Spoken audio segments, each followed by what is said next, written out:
I was about to say, Okay, we're on. hello. There's. All right. All right. I'm going to put it on the front. You got Facebook? I'll do Facebook. Yeah. Okay. As soon as you give me the. I guess I can. Hey, hang on. I can just get it right as soon as we're broadcasting. I can get it right from the. Yeah, there we are. Okay. Wow, this is not letting me highlight and copy. There it goes. Oh, no, I need the embed code. Well, this sucks. Okay, let's go.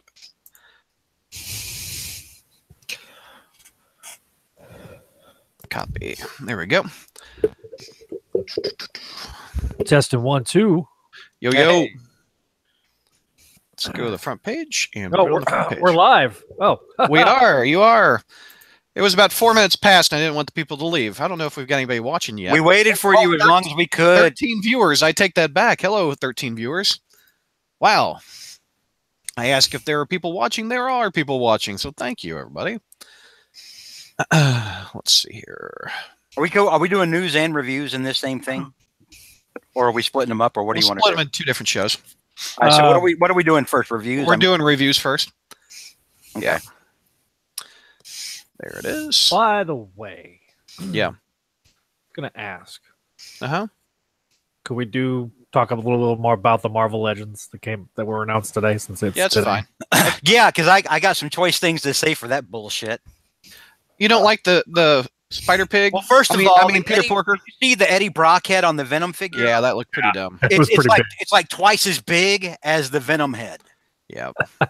Yeah. It's like Venom. It's like the Eddie Brock Venom with the like hydrocephalic action added onto the action figure. That's funny, right? And then yeah, they just phoned it in on Spider-Ham. Didn't even bother with the web lines or anything.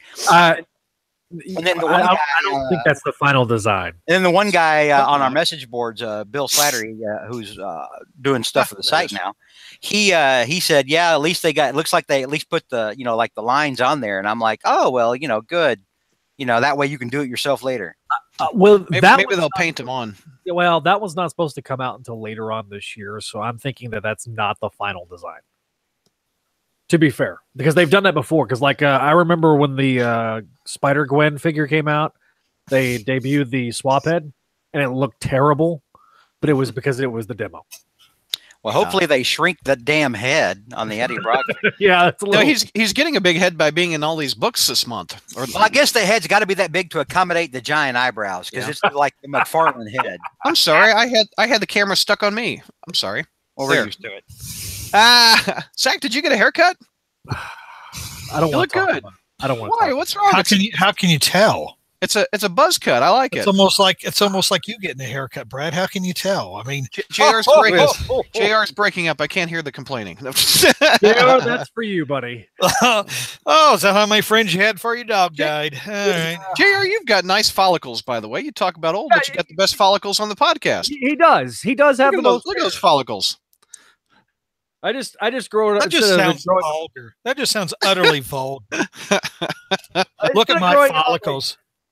Oh, I need to go to YouTube and see what they're talking. I don't have the chat open, so I can see what the people are talking about.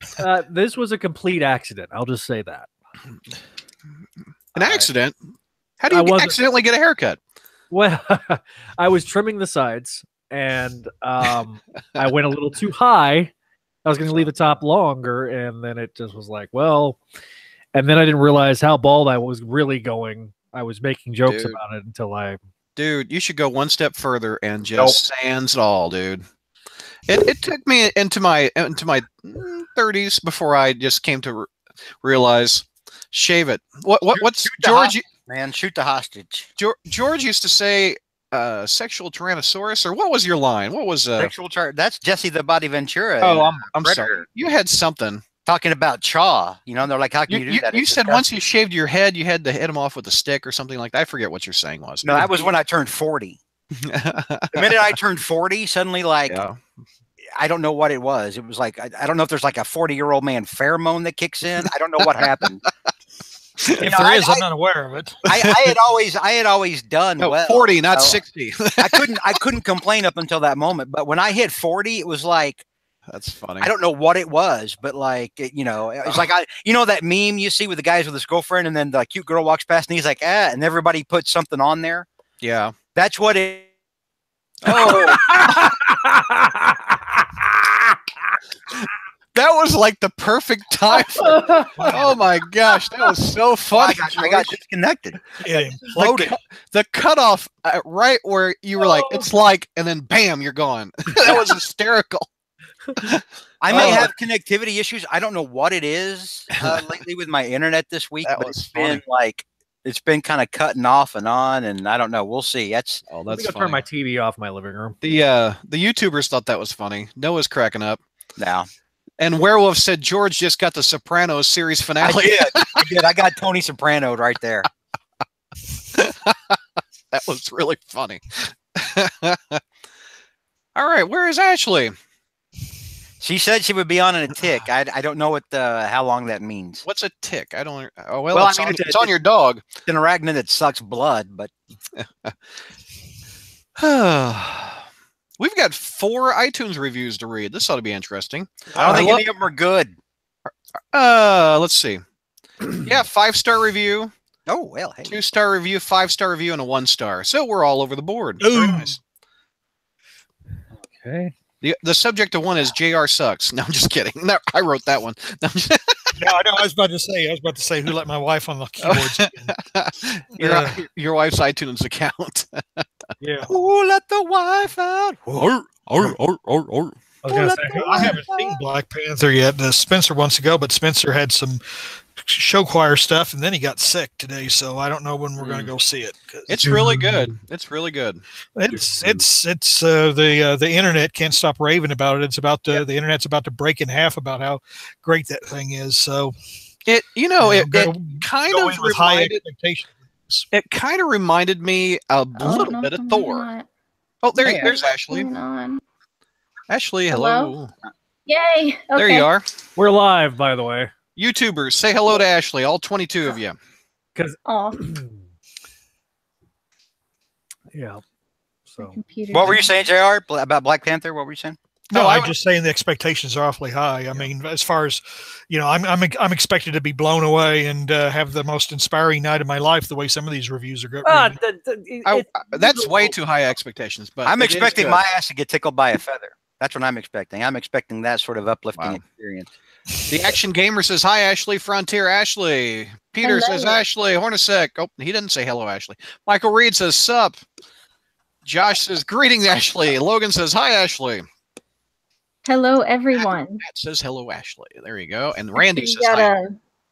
Our new Peter in the chat. Hello. He did our our Catterday cosplay feature, which I loved.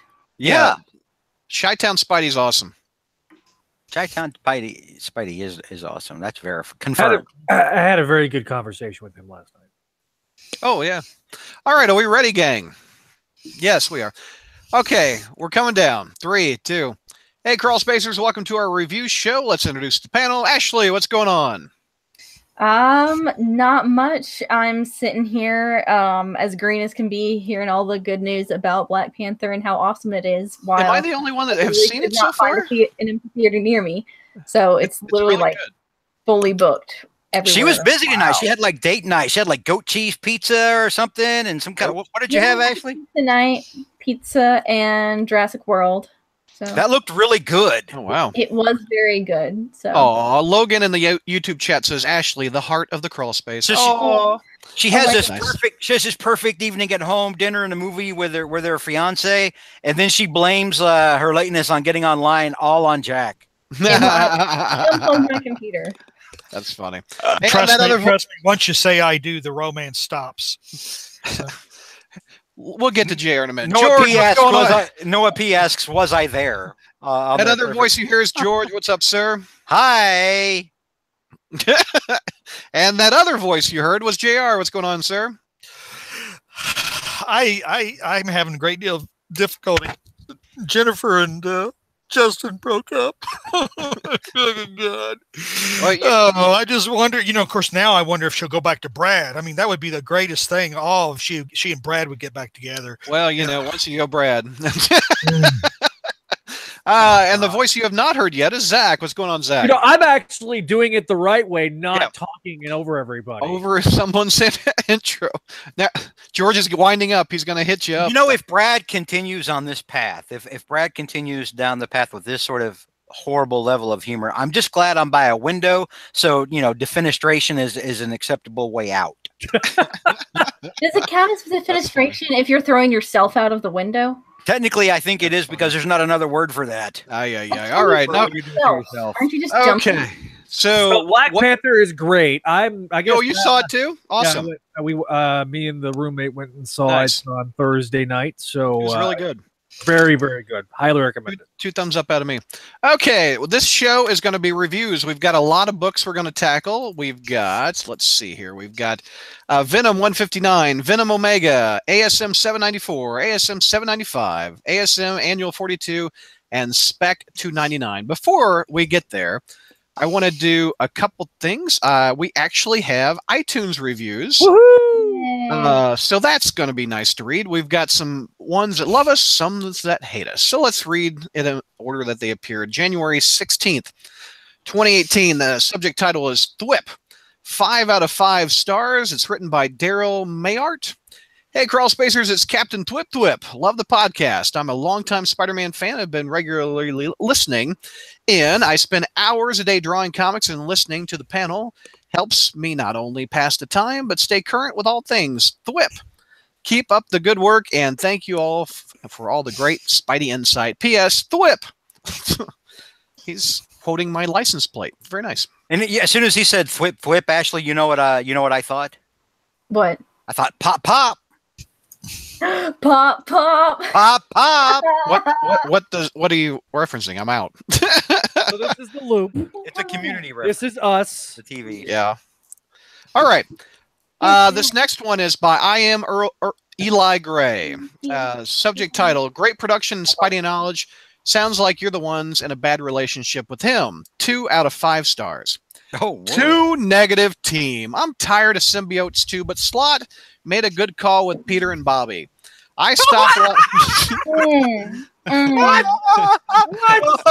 Hold on, let me get through it. Apparently, he hadn't read 795 yet. I stopped liking Spidey for a long time, but he did really well with Spider-Verse. Everyone will always be nostalgic for the old Spidey and the way things were, but the fall of Peter Parker felt really authentic to the character. And renew your vows if you want to stay in the past via a what-if universe. No. Not sure why you think Peter's relationship with Bobby is unhealthy either. This is the first time he's been accountable for himself. It's okay, we weren't the only ones who thought that either. Okay. And thing I was where about to say he must be from an alternate universe because that's not right. I don't recall all that happening. Is it an alternate universe where everything's backwards too, and unhealthy relationships or something this not is toxic? this is the Stranger Things upside down. Anyway, let me get through it. This is the first time he's been accountable for himself and seeing where he failed in his previous previous relationship. Sorry. Anyhow, Slott will be gone soon, and maybe I'll check back in and see what you think after. As a positive, you put a lot of work in to this, and it shows. I wish you were more passionate about the character you've focused on for so long. It sounds like you've got an unhealthy relationship with him. Also, as one adult to another, don't use the "Bye Felicia" meme. It makes my skin crawl when my 9 and 11-year-old sons say it. I think we can all give a resounding "Bye, Felicia." The Black Cat fan can say that. I agree. Okay, the next one. In fairness, before we move on to the next one, you can say a lot of things about us as a podcast and about our opinions, and for a long time now, that's true. The general consensus is, boy, does this book suck. But the thing that you cannot question is our passion for the character. True. I won't put up with it. I'm sorry. We love the character so much we can't stand to see the character mishandled and treated so poorly and written so terribly. I would agree that is a symptoms of a bad relationship. We are in a bad relationship with the partner of Spider-Man who is not pulling his fair share. You're right. Yeah. I mean, and it was overdue before the $10 issue. You know, True. Let me jump in on this too. Yeah. Because everybody in this particular group right now has a passion and a love for this character. Brad, you and I have known each other for almost 15 years. Yeah. I've known George for the better part of 10, JR for the better part of 10. JR, myself, and you, all three, have gotten to the point where we're celebrating our 20th year online for our various websites. Mm-hmm. If we didn't care about the character, we wouldn't be operating 3 Spider-Man fan sites for 20 years.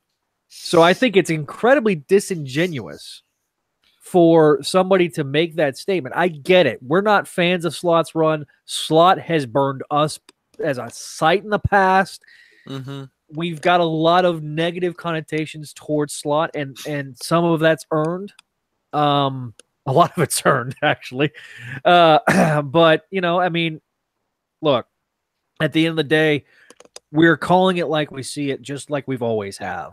Doesn't matter who's been on this show. Ashley. From Ashley to Kevin and everybody in between. We've always called it like we saw it. Didn't matter what it was. And I think it's...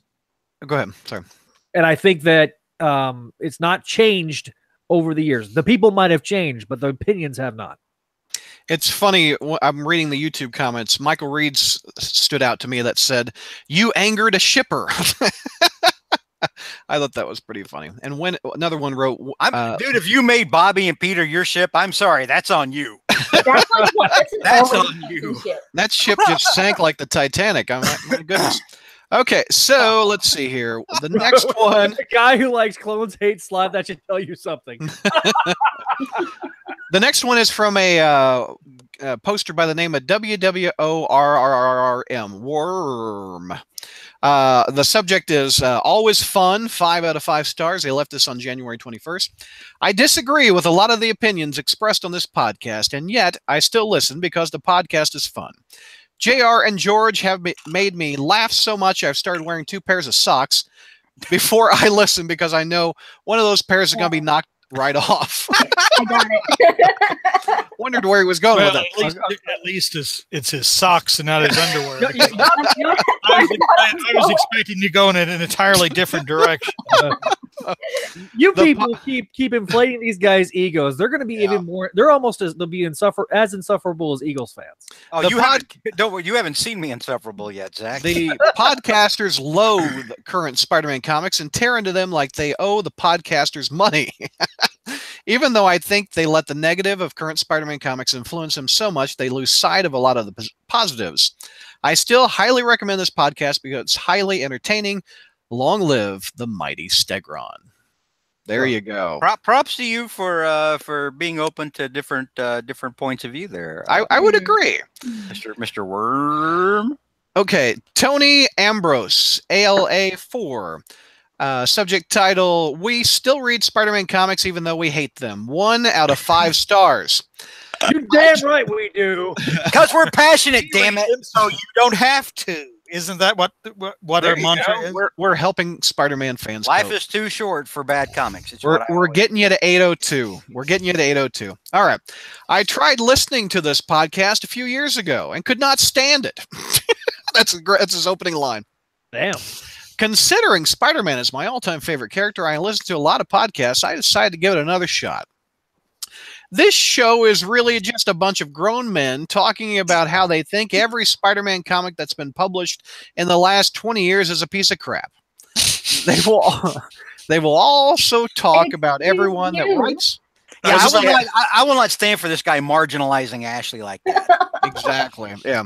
We've had 2. Do you think should I start growing a beard now? See, they're 2 separate people, Ashley and George, on cam, if you're watching the live stream. Let's see, back to the review. They will also talk about everyone that writes these comics and how bad they are. Then they will say, quote, this book wasn't worth the $3.99 I paid for it, unquote. If you keep buying something that you feel isn't worth your hard-earned money, doesn't that make you a sucker? End of... No, it makes us passionate. We're super salty tonight. I cover Spider-Man now like it's a forensic science. Like I have a cadaver at a medical school, and I'm showing first-year students what went wrong with this body. That's got to be the best quote I've heard. When I talk about how poor of a character Carly Cooper was and how horrible she was, oh my God, Carly Cooper! It's like me taking the lungs out and weighing them on a scale. Oh my gosh, that's funny. Carly Real quick before we get to reviews, I bought something on eBay, and if you're listening to this in audio form, go to our YouTube channel. It's at youtube.com/SpidermanCrawlspace. I bought this on eBay because I had this as a child, and I loved it. George? Did you remember this? The color forms. I do remember the color forms, but back in the day, I was more of a Presto Magics man. Presto Magic. So for those young people that were not alive in the 70s. Yeah, because we're not old. So this is a mint set. So you peeled these off and you stuck them on the building, like right here. This thing is mint. It's got the instructions still here. And why do I like it? Why? It's got the Hulk and it's got Spider-Man in the same color form set. I figured it's because you had a latex fetish, but yeah, I mean, those are good points. Well, you know what? These have a distinctive smell. Hold on a second. Whoa. I was going to say this. All right, this is escalating. This could segue into the fact that I was going to bring up that we were looking at Zach's armpit hair for the longest time, and strangely similar smells. Oh, Jesus! Smells like clone. Yeah. Hornacek says, "Don't lick those color forms, Brad. They probably have lead paint on them." It was the 70s, sir. Okay, so we are starting where we last left off. Yes, he's going to grow hair somewhere, though. On the review podcast from January. We're still in the middle of Venom Inc. So I'm going to start the review. Oh, by the way, Mike will allegedly show up in a couple hours. I'll take allegedly. $7.94. And Mike's. No, JR's got it. JR already claimed it. Oh, the book. Mike did. Okay, we're on Venom Inc. number 5. So this is rare. I'm going to start a review. So this book is part 5 of the story. It's written by Dan Slott and Mike Costa. Actually, the story is the writer of this issue is Mike Costa and Gerardo Sandoval art. So basically, there's a big meeting here. It's read a long time with Brad. There's a big meeting of the 5 families and what is the guy's name that's got the new suit? Help me with that. Can you guys even remember? Mike Price. Or no. Price. Lee Price. Lee Price. Yeah. That's it. So Lee Price has Mania's suit and has turned all the 5 families into symbiotes. He's controlling them. Then we go back to the 90s and Venom gets some big guns. Felicia's there. Anti-Venom's there. Again, if Anti-Venom touches anybody, they get their suit canceled out or something like that. And Spider-Man in the last issue has been acting out a character, which is almost in character for the last 10 years, and has a symbiote on his face. And Lee Price figures out that Spider-Man is tricking him, so he rips the symbiote off. He was undercover, acting out of character. Thwip, thwip. There you go. So, by the way, love the Lockjaw Lost Dog, where you can rip off a phone number. I think that's pretty funny. It's funny, sad when the ads are funnier than the book. Anyway, so the 90s Venom blazing with guns and symbiotes marches into the big meeting place of the 5 families. Chaos ensues. There's a fight. One part I liked, and I thought of Ashley, where Eddie Brock is talking. He goes, Felicia probably hasn't forgotten how we nearly beat her to death the first time we met her. And I'm glad that was addressed, because last month we were wondering if any of those characters or the writers remembered them. Anyway, there's not much that goes on in the book. Symbiotes fight symbiotes. They pass Flash Thompson around like a cigarette and cancels out the Venom. And so Mania makes a big explosion. And the symbiotes all go back to Lee Price. And Eddie Brock says nobody takes on Lee Price. but nobody but me. So anyway, anticlimactic. So Nobody but it was. I had to turn the page. Nobody but me. D out of me. Pros. I'm glad they addressed that Felicia probably still remembers that thing. Otherwise, why is she teaming up with Venom? Con. Again, for $4. To quote my reviewer, for $4, I didn't get much bang for my buck. What do you guys think for pros? Was there any pros out of that Venom issue? First of all, who actually read it besides Brad and Zach? Oh, I'm sorry. Yeah. I don't think I read it because I think Brad put up on our list for the night issue 159 instead of 160. Oh, I'm sorry. I'm sorry. Okay. Did I do a typo? I just realized. My bad. Yeah, issue 160. So Zach and I will just talk about it. Zach, did you like anything out of the book? Hell no. Are you kidding? I just channeled my inner George. No, this was terrible. Okay, first of all, this is the third symbiote story where we've gotten a 50-foot tall symbiote. The third and the second in the last 5 years. That's funny. Horner 6 says, my typo saved Ashley from reading that comic. You're welcome, Ashley. You're well, yeah. No, okay. I mean, seriously, 50-foot tall Venom symbiote person. You know what didn't really work for me? I mean, I think before this storyline, I thought the Venom book wasn't bad. I liked Eddie Brock down the sewers with Stegron and Dan Slott did a story. And then Dan Slott did a story with him, and I didn't care for it. It's like, what do you like on your pizza?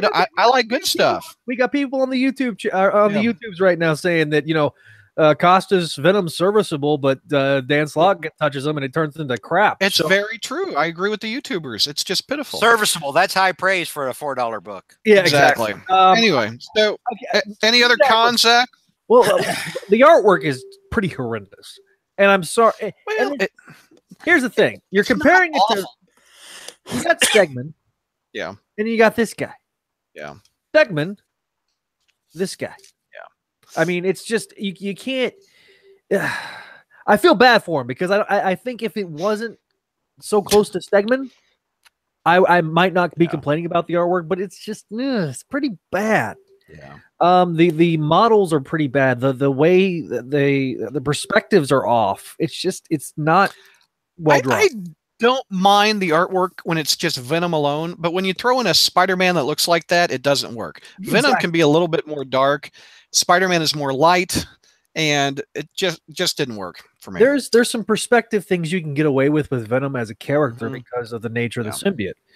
But you can't take those same models and put them in with a Spider-Man. Yeah, and I agree. Right. All right. Any other comments on this, Zach, before we move on? I didn't give a grade. What's your grade, sir? Big old fat F. Okay. All right. Ashley, you are wrapping it up with Venom Inc. Concern. Omega. You what? I was skimming through. Okay. And I suddenly felt like someone walked over my grave. They're not trying to set up Black Cat and Eddie Brock, are they? I think that's what they were implying in that issue. and he thought to himself, oh, she probably still remembers that time I beat her on a rooftop. So that's not going to work out. No. Oh, God, no. Back in the McFarlane era. The fact that they're talking about it in that context, I don't like it. Yeah. Oh, I don't like it. Oh, that's a terrible development. Ashley, you're going to learn that anytime a Spider-Man book has the word Alpha or Omega in it, they aren't that great. Put her back to being crime boss. Not that. Alpha and Omega is literally Marvel code for we know you'll buy this crap just because. All right, so Ashley, take us through this book. So Alpha and Omega is literally like that one. I can't remember who made it, but that animated movie about the wolves that looked really creepy, and it was called Alpha and Omega. That I can get in my head from now on. So, okay. All right. Well, wrapping things up with Omega and trying to get the disturbing thought of Black Cat and Venom hooking up out of my head. So anyways, Spider-Man, Black Cat, Anti-Venom, and Venom are all looking around for Lee Price. And as Zach said, we have a giant Venomsaurus Rex who just pops up complete with spikes down his back. That would be 10 times cooler. Venom It Sword would be. Rex. It would be so much cooler. I've just got dinosaurs on the brain though, because I was just watching Jurassic World. True. But Spider-Man instructs Flash to attack him because he's anti-venom while he gets everyone else to safety. I don't know what Black Cat is doing. Venom starts shooting at him with his little Brocka Brocka gun, and Black Cat is there literally like cheering him on, I guess. Oh no, they're putting them in panels together. Stop it. Stop it. Someone give me a cannon. I'm sinking this ship. I'm sinking it. Misery. But yeah, so Anti-Venom launches himself in. You know, we have a big, brave, heroic panel, and he's literally saying, "I've got this." So of course, what happens? He gets smacked with a tree and is assumed dead. He just gets totally beat down, and it doesn't work. Venom and Black Cat decide to go just crawl on his back.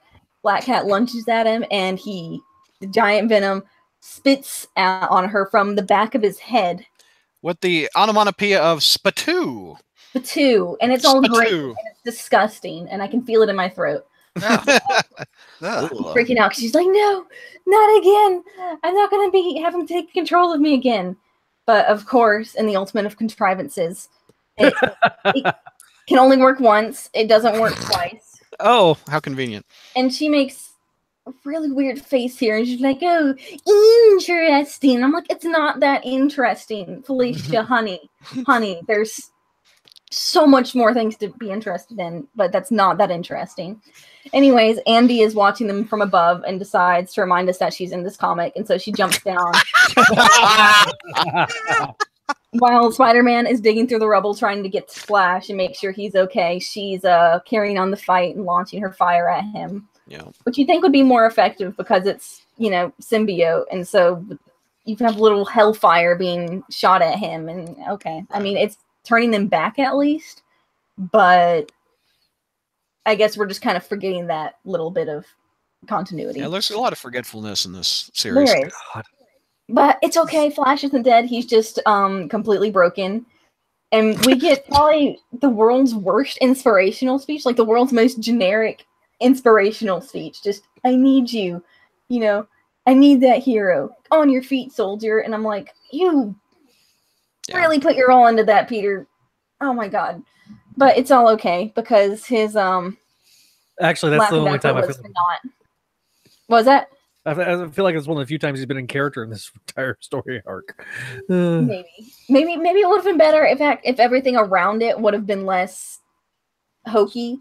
Yeah. But it just felt out of place, and I wasn't really buying it. I thought it was but it's all for naught because Anti-Venom just heals his wounds automatically. And so they just kind of have they turn what could have been a romantic moment into just kind of awkward chit chat. And it just kind of just peters out and loses all faith. I see what she did. Oh, I did not intend that. Right. So they get Anti-Venom back on track and they get it set up. So Anti-Venom's going to attack him, but it's not working out as expected because he's somehow resistant to Anti-Venom and he's built up a tolerance or something. Oh, so okay. Our solution to that, out of nowhere, we have Venom suddenly driving an SUV into the Venomsaurus Rex's leg and launching himself out of the windshield and into his eyes, I guess, which somehow damages him. Maybe he's just getting the glass in his eye. Oh, no. It just grabs him by the eye. He just grabs him by the eye, and that's apparently more effective than anything else they've done. And Flash Thompson gets behind him and manages. So he does it. If you do it Three Stooges right at the eyes, that's more effective than running an SUV or flames. Like, if it had the glass shatter into his eyes, I could understand the reaction, but he's literally just kind of grabbing him by the bridge of his nose. I got your nose. He doesn't have a nose. But anyway, Flash has gotten behind and managed to stab him through with these giant stabby arms. But that doesn't work. And they all get thrown back and they kind of have to sit back and think, this isn't working. What do we have to do? Felicia, bless her, And this is why I gave you the book. Felicia has a lot to do in this book. Well, not good things to do, but yeah. And they there's a can't lot of decide Felicia. whether her eyes on her costume go on her shoulders or her boobs. Poor thing. But she deduces that because getting the spit take didn't work a second time, then they somehow had some sort of antibodies that must be swimming about in their blood. This isn't going anywhere good. So Peter realizes, oh, our blood. That's what we need to defeat the Price symbiote. So he goes over, launches himself spectacularly, and by spectacular, I mean a spectacular failure, over to Anti-Venom. And he takes some of his blood that's dripping from his face and smears it onto his hand. And then just like clasps hands with Anti-Venom. Which here that panel reminded me of the 1980s movie Over the Top with Sylvester Stallone, where it was an arm wrestling movie. George, you've seen that, I bet. No, yeah. Over the top. Wasn't that where that Kenny Loggins song came from? Meet Me Halfway or whatever. I'm not sure. Anyway, I'm sorry, Ashley. That panel just gave me a flashback to a better story. They full on, don't do this at home, kids. Mix their blood together, and that somehow gives Anti-Venom spikes all over his body, which means I guess it worked, and he can be effective against the Lee Price symbiote. And so that does the trick. He oozes all over him with the blood Anti-Venom mix spraying off of his body, and he recedes down to size and is just Lee Price again, though he still retains some traces of the symbiote. Is this Venom or Slash Fic? What? Well, it ends with him spitting on him, so maybe it's one of those fics. Josh, in the chat, I will ask that question after Ashley gets done. All right. That's a good question. And so they take Lee away, and as they're deciding what the four of them should do, Spider-Man is saying, hey, Eddie, I think it's time that, you kind of serve time for what you've done. You've done some bad stuff. And Flash steps in and is like, hey, no, I don't think so. He's proven himself. There's some good in him. Let's just let him walk. And I'm like, let the burglar walk too. Okay, sure. He didn't mean to. He's really a good person, honest. Yeah. He doesn't need to, serve time for what he's done. Or I've had that problem with Spider-Man since the 90s, where he let Venom walk away. They shake hands and walk away. No. Spider-Man does not let the burglar or the criminal walk away. No, I'm like, if you want to go easy on him and be like, there's good in him. Oh, he's not so bad. Have him do it. Point of parliamentary procedure. Sometimes he dates the criminal, Brad. That's different. That's different. So, there's exceptions there, Joe. Well, yeah, Brock doesn't look like Felicia, though. No. And so they let him just walk. He actually just disappears into the ether because apparently his symbiote has that power now. Douglas, did you just assume Spider-Man's sexuality? How dare you? How dare you? I'm so triggered sorry right now. Sorry. Okay, we're almost done, Ashley. And Black Cat walks out too, saying that, that one time that he saved her, he wants to know if that makes them even. Of course, she doesn't grace that with an answer. Good on her. And Flash and Peter kind of wrap things up. He kind of lets Spider-Man get away too, saying, well, hey, one of us has ties to the government and the other's a known vigilante. So Peter takes that as cue to leave and return home, the home where he's just literally living on the sofa with his moocher. And we get an amazing window into this healthy relationship between Bobby and Peter. There are evidently fans out there of the shipping of those two characters. He literally does not care where he's been or, what he's been doing. Is he okay or anything? And if he wants, how he feels about whether she's with him or not. Yeah. Doesn't care at all. And so we get, I guess, a kind of spit take at the end where she goes in and is like praising him like, oh, I guess you didn't burn the place down while I left. And then she goes into the bathroom where the symbiote had wreaked havoc. And yeah, Peter's in trouble. And then we close on Black Cat and Venom having a little heart-to-heart. And he's talking about her having a fresh start. And he's giving her a little pep talk here about... Which just seems so she wrong. needs to trust herself. And, you know, this isn't who she really is. And, you know... Didn't she burn a whole bunch of people to death in like a room? Like a year and a half ago, 2 years ago? Seriously, wasn't that in one of the backup stories? Like she killed like a whole room of people with fire? Something like that. Is Peter even aware of that? That she needs to go to jail for, I don't know, murder? And he says, that wasn't you, Felicia. Now you can really be yourself. You know, you can follow your own code. Gosh. And then he says, after all, this city always needs heroes. And I guess Venom's going to go back to being on Earth. All right. Ashley, what would your grade be on this one? F. All right. Zach, what's your grade, man? It's an F, and I've got a rant, so you might want to go last on me. I'm gonna go D. It's not that offensive to me. F territory. George and JR, did you guys read it? No. Okay. All right. We'll stick with Ashley. Zach. I'm George Berman. Have we met? Yeah. Exactly. Sorry. So, Ashley, what's your prose of the book? Or Zach, what's your prose of the book? Look, flat out, the Stegman artwork was a pro. Okay. Yeah, I'll give you that. But that's it. Yeah. All right. Ashley, what's your cons? All of it. This was uncomfortable in a lot of ways. The blood thing really more than squicked me out. I'm like, this is contrived and stupid and gross and unsanitary and let's talk about that for a minute. What did Spider-Man do in this issue? He gave a pep talk. No, he was a blood donor. Yeah, he gave blood. He donated. So he gives a pep talk that he's given to Flash like 10 times. He's donated blood. What else did he do? He took 2 giant frat falls.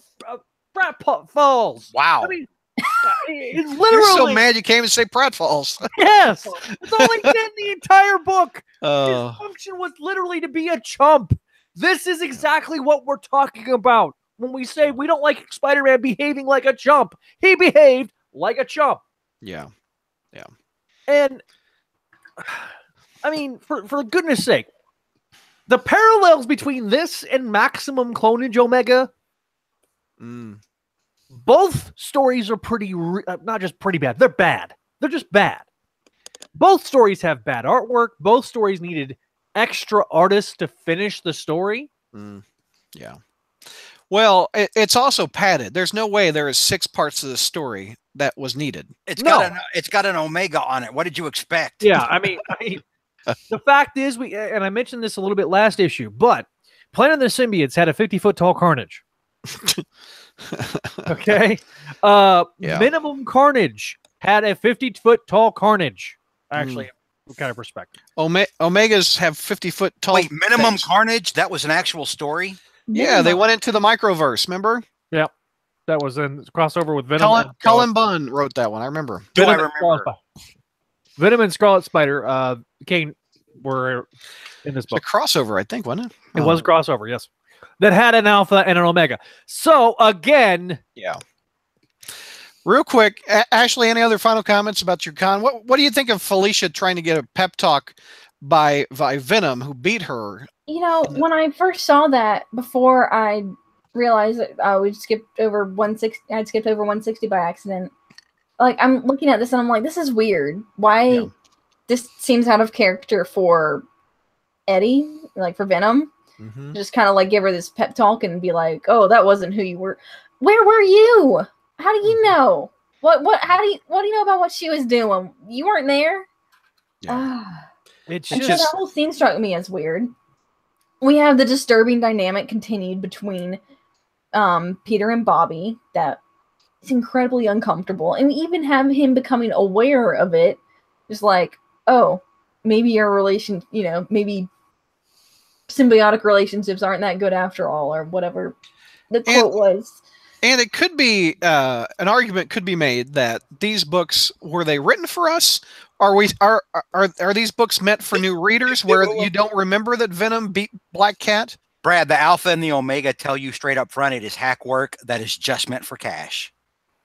I'm serious, dude. Yeah. I mean, if you didn't need any sort of, you know, like, what did you need it in neon and on the front of the book? I mean, that's it's literally a cash grab, and they know people will buy it, and they know people will sit around and talk about how bad it was. That's why JR and I set this out.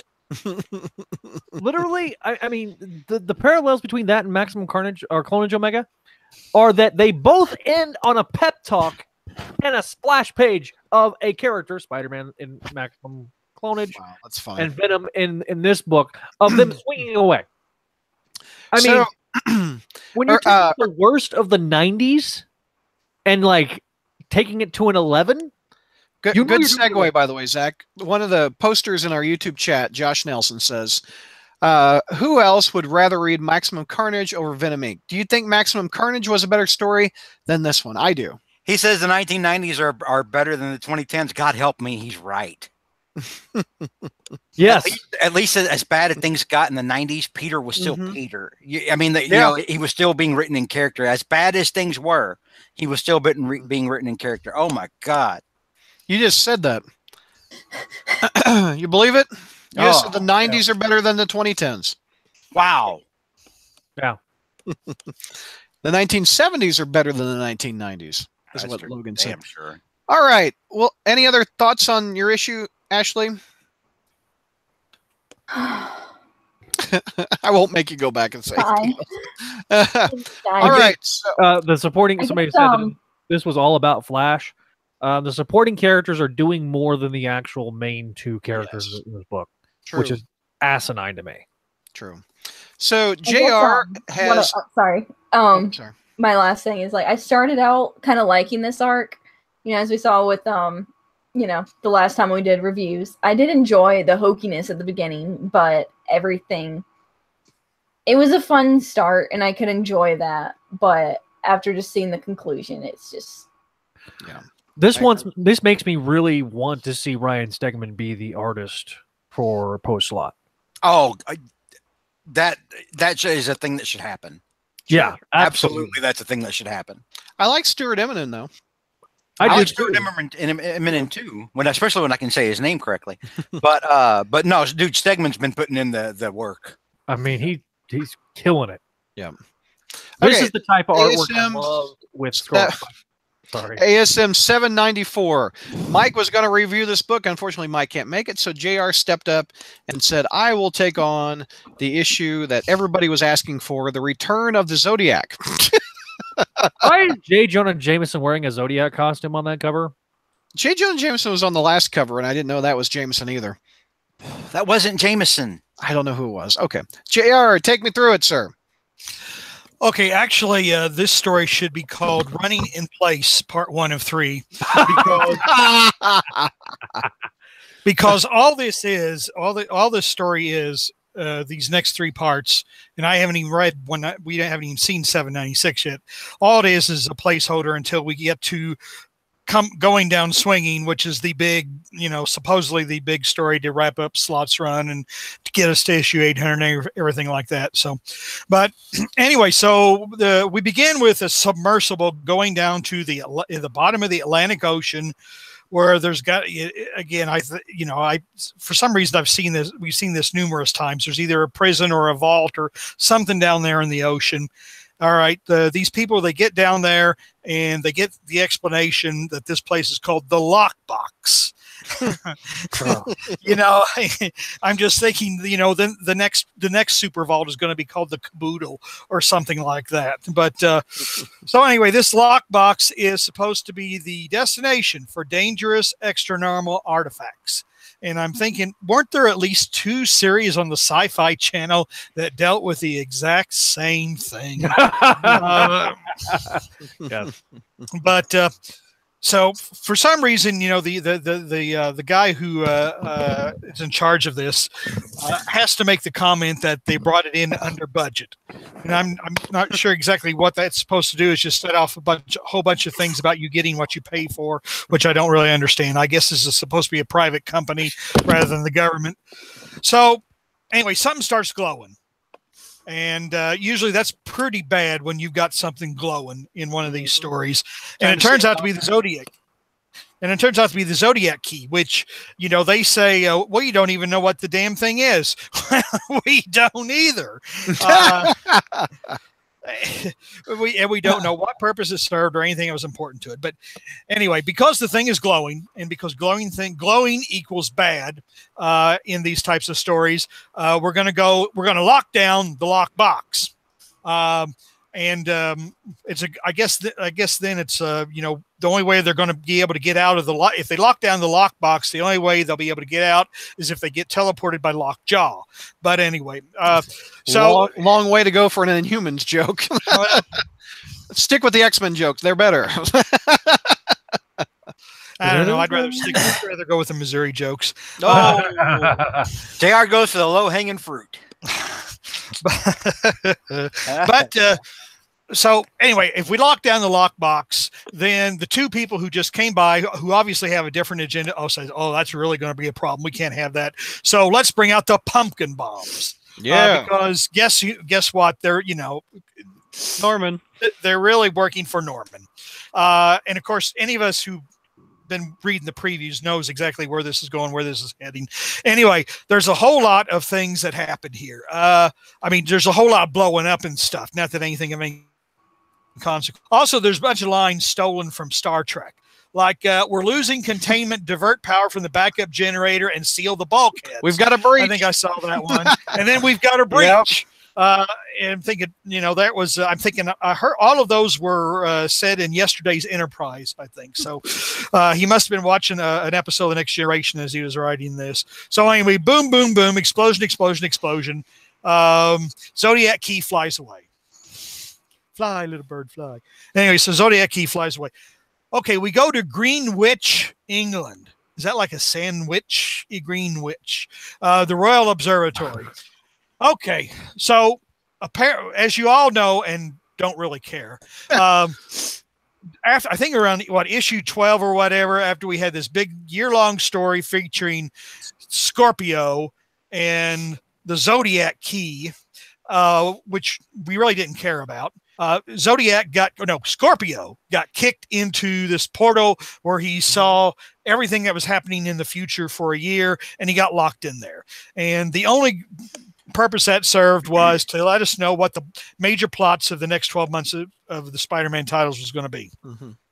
So anyway, they're sitting waiting for Zodiac. I'm going to call him Zodiac the whole way. They're sitting and waiting for Scorpio. Now wait a minute, Scorpio. That was Andy Robinson's character in the first Dirty Harry movie, wasn't it? A far more effective Scorpio, I will add, and interesting than this Scorpio. And then there was wasn't there that Al Pacino character? No, that was Serpico. Serpico. Okay, all right. Oh, anyway, take your old man pills. Oh, let's see here. Stop for the blowing. Do you have Let's see. Ooh, what's this one do? Do you have any Geritol for the tired blood? Let's see here. Oh my gosh. Oh, well, let's see here. That and those are either prescription medications or maracas. I don't know which one. This and anyway, there's low prescription drugs. The candy man. When you get old, these things are the only things keeping you alive. Also, when you've been married for almost 30 years, drugs are the only thing keeping you alive as well. Say no to drugs, kids. Say no to marriage, kids. Yeah, I can attest to that. We're in Greenwich, England. Greenwich, England. Greenwich. Yeah, anyway, which is like, okay, so it must be Greenwich time. Anyway, so Spider-Man and Mockingbird, which two together are Spockingbird, and some of these people from Lost Horizon Labs who, you know, we haven't seen in a while and who we didn't miss or whatever. They're all waiting for Scorpio to come out of his time portal or whatever. Yeah. So he comes out, and he says, "Oh, I'm an hour early. Therefore, I still have an hour to take whatever I learned and use it for some nefarious purpose," which all it is supervillain double talk, because I don't know what he thinks he can accomplish in an hour. So, they fire all kinds of crazy shit at him. He fired, and then all of a sudden he raises his hand and the Zodiac key comes flying towards him and spirits him away. And I shouldn't have volunteered to read this. I should have just let Zach take it. Hey, JR, that's okay, because you made a you made a Lost Horizons reference. You made a reference to a film that came out in 1937, and I was doing the math, and I was like, that's about the time you graduated high school. That's right. You probably took a date to see that in the theater. Yeah, I was thinking about how hot Jane Wyatt was, and I think, boy, you know what? I can't wait to see her as Spock's mom in about 30 years. That's actually a good movie. I think it's been mentioned before. If he goes a year into the future, it doesn't take him a year to get there. He's instantaneous, right? So did he have any time to do anything? I don't understand. He was just rolling around. I mean, he just was like, he's rolling around for a year and goes to well, no, it wasn't a year for him. It was probably instantaneous for him. Exactly. A year for us. If I walk through a door, listen, Brad. All right, Dan Slott wrote this. All right. And nobody knows more about time travel than Dan Slott, because he's like the #1 Doctor Who fan in the universe. He'll tell you all about it. He does pastiche of it all the time, and he calls it Silver Surfer.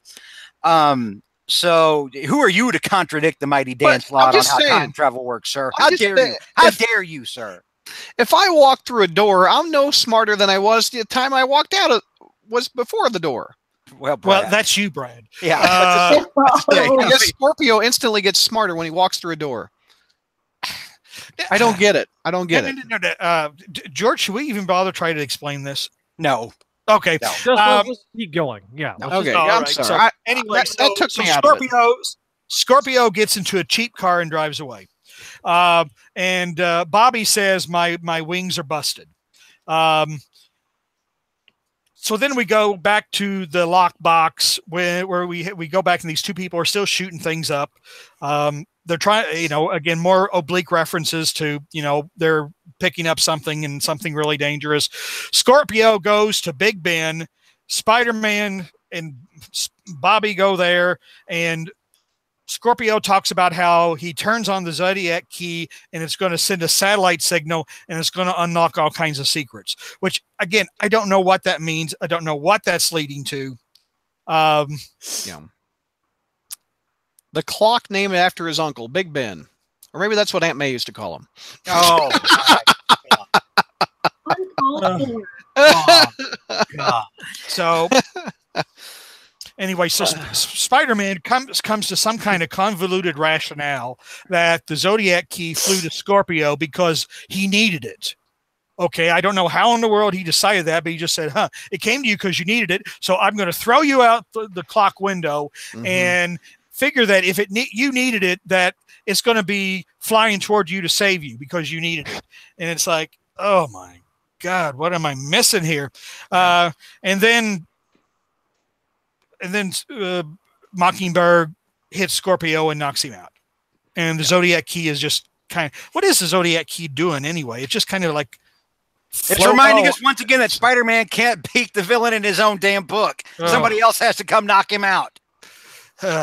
Here comes Bobby. This story could also have been called, "Oh yeah, I think I had this loose end out there, didn't I?" Not that anyone would care whether or not it was resolved. So what we get is now as Scorpio gets taken away and the Zodiac key is just kind of floating there in space. Max Modell makes this offer to Anna Maria Macroni to come out and join them in Shangri-La at the Lost Horizon Labs, which, by the way, that was remade into a musical in the early 1970s. Starring okay, let's just God. Oh no, action figure boy, you don't get to talk. you don't get to say a damn word. Settle down. No, sir. Hey, deep breaths. JR still got the floor. So JR. anyway, Anna Maria takes Max Modell's job offer because this is a way of writing Anna Maria out of the series now. You know, so that we can say goodbye to her. Yeah, and anyway, so Scorpio says, I saw enough Spider-Man to know that, I saw something that's happening right now that's really going to F up your world. Spider-Man says, welcome to Tuesday. Then we meet our two agents again who raided the lockbox, and they're meeting the, still recovering from his botched plastic surgery job and looking like Kim Novak, Norman Osborn. Wow. My gosh, these old references. Wow. Kim Novak. What other podcast gives you Shangri-La, Lost Horizon, and Kim Novak references? I'm getting old listening to this show. So there's this glowing thing, and Norman says, leave me alone with the glowing thing. And the very last panel is Norman saying, my new friend and I require some time to bond.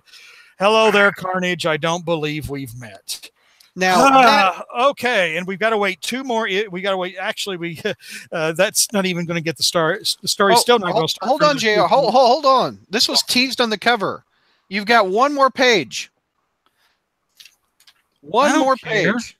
Oh, it's just a thing because they're promoting Wolverine coming back. Who gives a shit? Wolverine looks up a Big Ben. Who cares? It's not Spider-Man. Okay, sorry. Okay, this go is ahead. a Spider-Man talk show.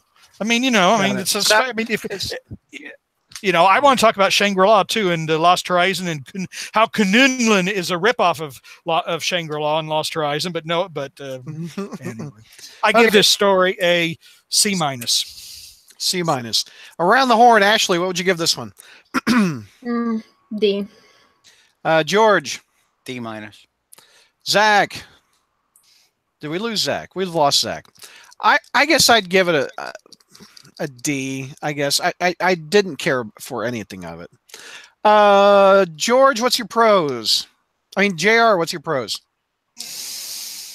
Not a damn one. Nothing?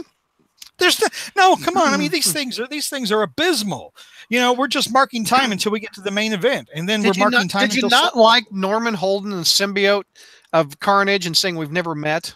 No, this just has bad shit written all over it. No, this is I mean, if Loki owed me a favor, I would go back and I would change the end of the Goblin Nation story where Norman lost his powers, because then we wouldn't be going on these stupid stories that were going on. So you think Norman is powerful enough without help? I just know this is going to be stupid. It's just going to be stupid. That's accurate. So no pros. Pros out of anybody else. Let's hear Ashley or George. I like the art. MMN's art was good. I liked it. Yep. Ashley? Too bad it's wasted on a crap story, but let's look at Ashley's cam. There we go. What? No pros. I agree with Art. I guess I kind of like Norman and the symbiote. I don't know why I like that idea. We mainly because we've never seen it. It's a symbiote, man. Well, I've never seen the Chippendales either, but I'm not missing anything. Wow. Of all the examples. I've never seen a man get devoured alive by wild dogs, but I think I'm okay for not. I mean, I Frontier in the YouTube chat says, I think Red Goblin looks kind of cool. I'm wondering in 800. I think Frontier just lost his privileges. Wow.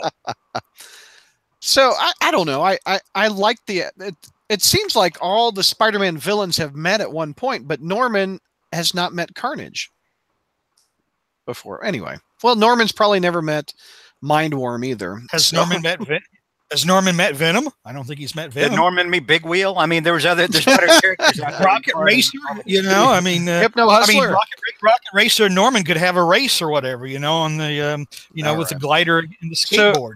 JR, you didn't like it. Speaking of which, Harry had a flying skateboard in the 3rd Spider-Man movie, didn't he? So he did. So we could have Harry in the Rocket Racer. You gave it a C-, JR. What's some cons out of it? Well, what are some cons out of it? I didn't understand what was going on in the story. I don't know what the Zodiac key is. I have no idea what Scorpio was thinking that he was going to be doing. You know, like I have an hour to do what? I don't know what. You know, he was going to send a signal to satellites, and they were going to unleash their secrets. So what? What was that going to do? You know, was it going to blow anything up? You know, was it going to incinerate a city?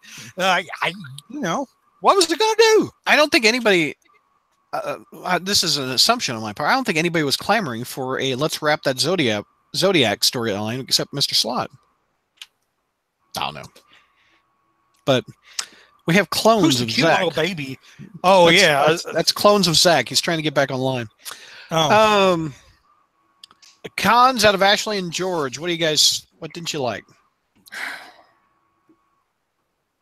Go ahead, Ashley. There was just the whole him pushing him out of the tower felt so wrong. That was just definitely something Peter wouldn't do, I don't think.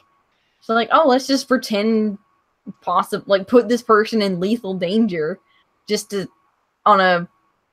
confirm a hypothesis, essentially. I'm like, that even if he was like pretty sure that he was right, I don't know, it something about it felt really wrong.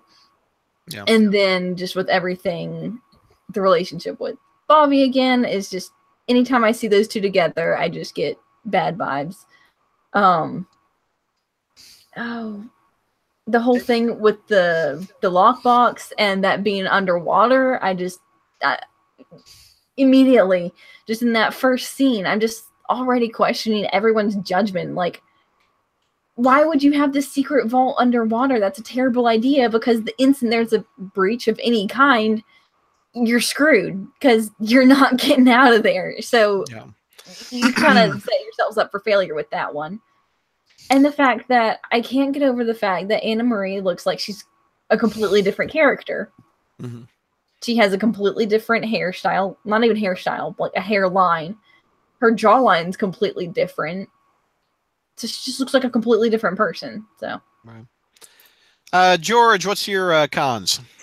It's a waste of time. Nobody cared about the Scorpio thing to begin with. So, I mean, you know, it's just whatever. It definitely was the absolute. It was the worst part of Volume 4. And I love how they can't even get the volume right on the caption box when they're trying to explain it to you, because it was Volume 4, number 11, not Volume 3. Oh, that's funny. Go ahead. No, I like the artwork, but other than that, I mean, it's just, this was a hot mess. And there was no again, I agree with George. Nobody cared about this particular storyline, but it's like, oh crap, I got to wrap this up because I'm getting towards the end of my run. Like, come on, this was not planned. That, you know, the plan, if it was planned so well, this would have been far better executed than what it was. This was like tacked in there. Yeah. And if you walk through a door, and on the other side of the door is a year later, how do you get your plans in order when you just walk through a door? Was he in the time loop for a year to plan this? It's like you're trying to figure out a bad movie right now. I can't. I just can't wrap my head around it. You should just move on like the rest of us have. Because after we're done talking about this, none of us ever have to reference this issue again, ever. And Zach, we lost your cam. Are you all right? Every time you talk, your daughter appears on the screen. I think it's funny. I'm mobile. Okay. All right, so let's see. What's the next issue we're doing? It's 795 with George. Take us through that one, sir. Yay. All right. Yeah, all right. So, hey, good news, everyone. Peter's got his own place. Yay. Off screen. Yeah, exactly. Off screen. So we start this issue and some things have happened. And it looks like Peter's moved out of Bobby's place and gotten a place on his own. And that iTunes reviewer is really ticked. They were so meant for each other that they couldn't even show their breakup in the actual comic. I was about to say, do you feel like an issue is missing here? Like there should be a 794.5? Yeah. The shipper that wrote the YouTube reviewer is so mad right now because he had just registered SpideyandBobbyForever.com to highlight the next decade of their love. So yeah, Peter moves in, and just as he's starting to feel good about himself, he sees an ad outside from Liz's company, Alchemix, saying, "Hey, trade in your worthless Parker Industries device for, for something that actually works, with us." And so he's got to get to work at the Bugle, and so he puts on a jacket and a cap and a scarf and hops on a train to get across town to the Bugle because he's got to save on web fluid, so he can't swing there because he's broke. And Zach probably liked this because he looked like kind of like the clone with the blue stupid vest and everything. And meanwhile, Loki's watching him like a voyeur the whole time. Because apparently Loki's Doctor Strange now. He's the Sorcerer Supreme. And I'm like, okay, whatever, comics. Okay. Because I'm damn sure not reading Doctor Strange, because I remember when they rebooted that a couple of years ago and it was awful. And I was like, wow, you don't even have the right voice for the character. It's really good. It's really good. The new writer on Doctor Strange is good, but apparently it's going so good they had to switch him out with Loki. Okay. I like the look. So meanwhile, Bobby's clearing stuff out, I guess, of her apartment. And I'm like, why are you moving out of your apartment? It's your apartment. Why are you leaving just because Peter left? Why are you packing things up? Unless I guess she's getting ready to move out of New York. I don't know. I think she got a job offer in California or something. Oh, that's right. She mentions moving to the West Coast. That's right. That's how little I care. We're not supposed to establish information at the beginning. That's right. It makes me wonder if they're going to do like West Coast Avengers again or something. Anyway, so Aunt May's like, hey, we need to go out to lunch with me, you, and Peter. And, and then Bobby's trying to find the best way to tell her, oh, I broke up with your useless nephew. But she can't. So, she just kind of hangs there on the phone. Meanwhile, Peter walks into work. And as soon as Peter gets to work there at the Daily Bugle, a raven flies in with a message from Loki Strange with like Doctor Strange's symbol on it, of the symbol of the Sanctum Sanctorum and everything. And then Peter immediately leaves work and rushes over to Bleecker Street, over to Doctor Strange's place, which is now floating for reasons. Okay, whatever. And this is stuff you can't fault Slott for, because this is happening in Doctor Strange. It's not like Slott has a lot of, choice in what's going on.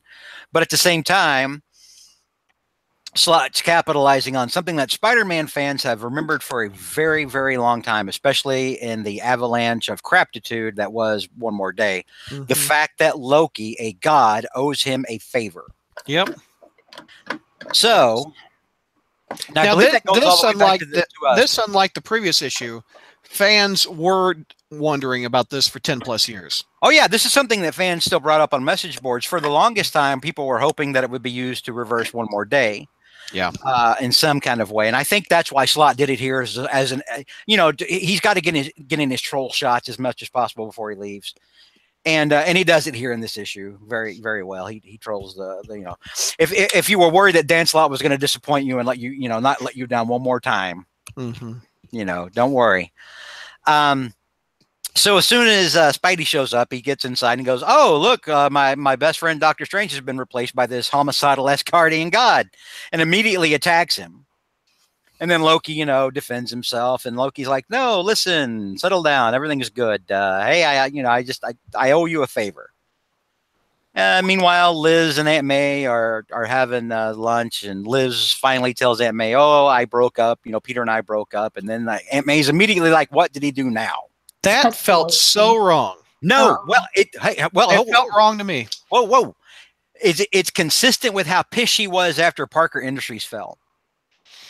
If you remember, like right after that, and I don't get me wrong, I don't want to defend Slott, but I mean, I will on this point. It's consistent with how she's been written from like the last, time we spent a significant amount of time with her. Well, to the Aunt May that we've read for 30 plus years, did it seem wrong to you, George?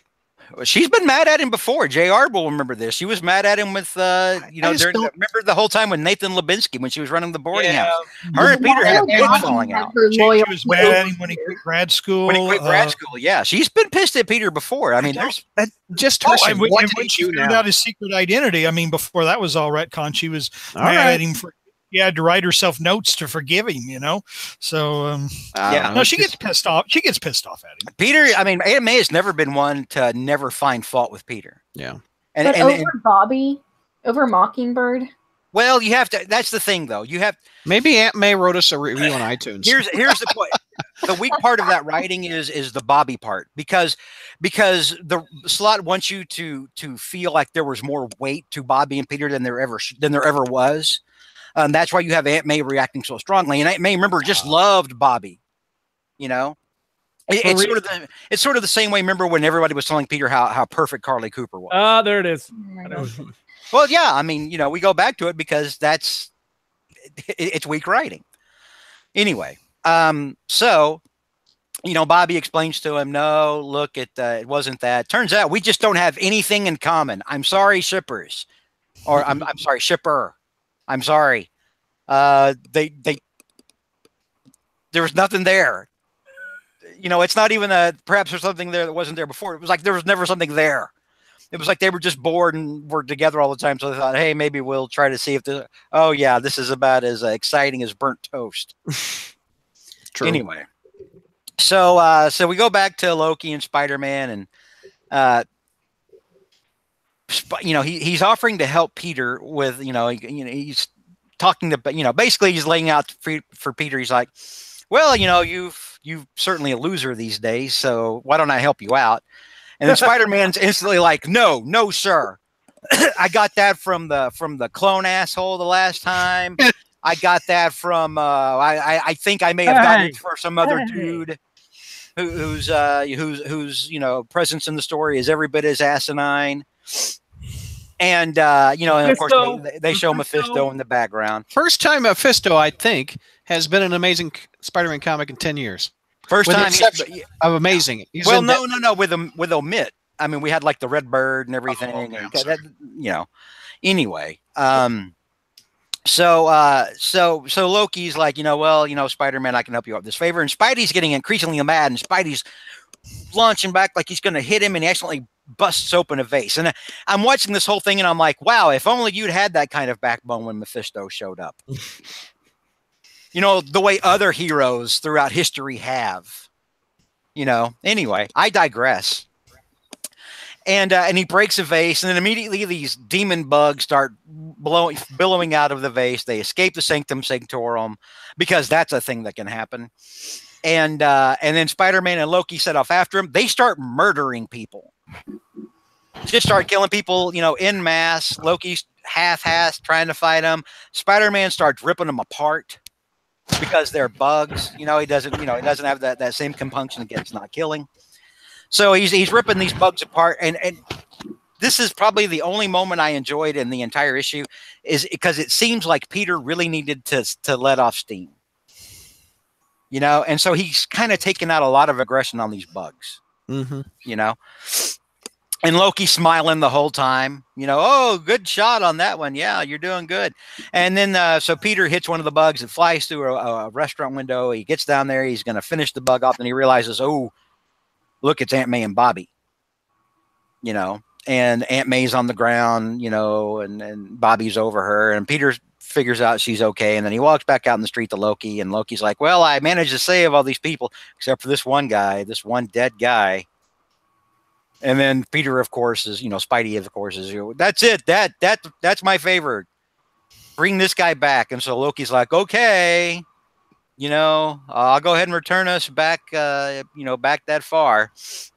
And so then, Spider-Man leaves the Sanctum Sanctorum, and Loki's new version of Wong, I guess, comes out, and she says, hey, why did you move this vase here? And of course, it's very dangerous. And Loki, you realize Loki arranged the entire thing so that he wouldn't owe Spider-Man a favor anymore, which is kind of shallow, seeing as how didn't Spider-Man save his daughter?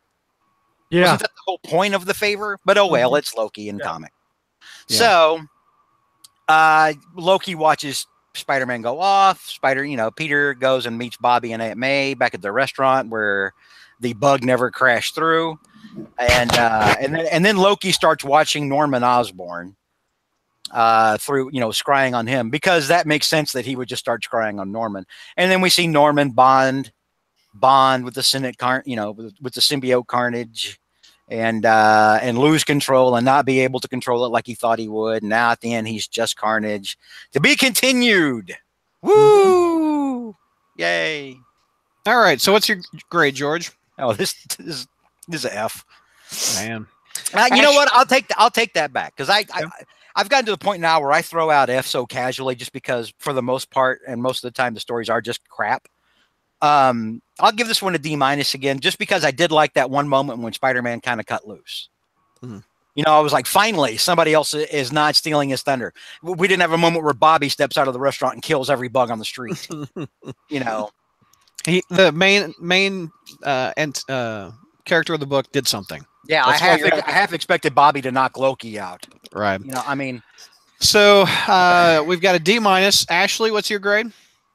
If this were a Loki comic, I'd probably give it like a B or something, but it's not, so it gets an F. An F. Wow. JR. I gave it a D. Zach. Give it a C. Took the words out of my mouth. I'm giving it a C also. George, let's hear your pros. I think you just named it. Spider-Man Cutting Loose.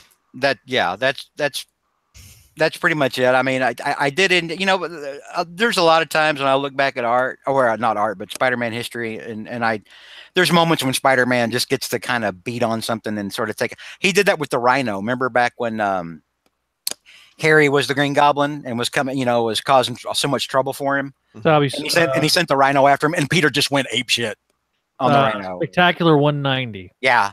We've covered that before on Friday Night Fight. I like what Enigma says to George. It says this book only exists to get rid of the favor. It does. That is the only thing. That's the only reason this exists, is to get rid of the favor. Because people kept asking Slott about it. Oh, are you ever going to reference that?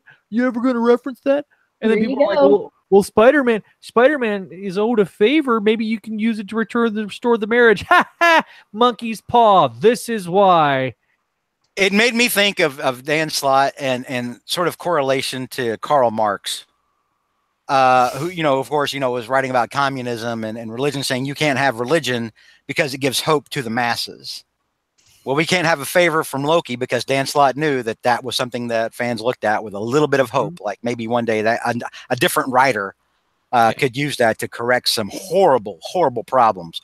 But of course, that's been ripped away from us because, of course, the favor could fix the celebrity. We're not meant to have hope. If you're a Spider-Man fan, you're not meant to have nice things. It could have fixed the marriage. He even knows with that one Mephisto panel that he was like, nope, you're not going to get this. Nope, I'm taking it from you. I'm going to do it this way.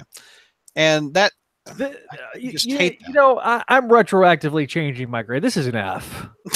You went from a C to an F? I'm holding on with my C. No, because this is literally Dan Slott saying, I'm about to leave this book. Thank you, bleep you, bye. It's the last of what I'm sure are many trolls yet to come in the next several issues. So the reason I give it a higher one for the pro is I do think it's heroic and in line with Spider-Man to save someone he doesn't know. And I didn't mind that aspect. They used the favor on it. I felt cheated because I had bigger hopes of what the favor would fix. That's why they were crushed this issue, Brad. That's the whole point of the issue. But don't you have to agree that Spider-Man would help a stranger. And I think that's why Loki engineered the entire thing. Yeah. But the reason Loki engineered it in the first place is because Dan Slott didn't want you to look at that as something to be hopeful about anymore.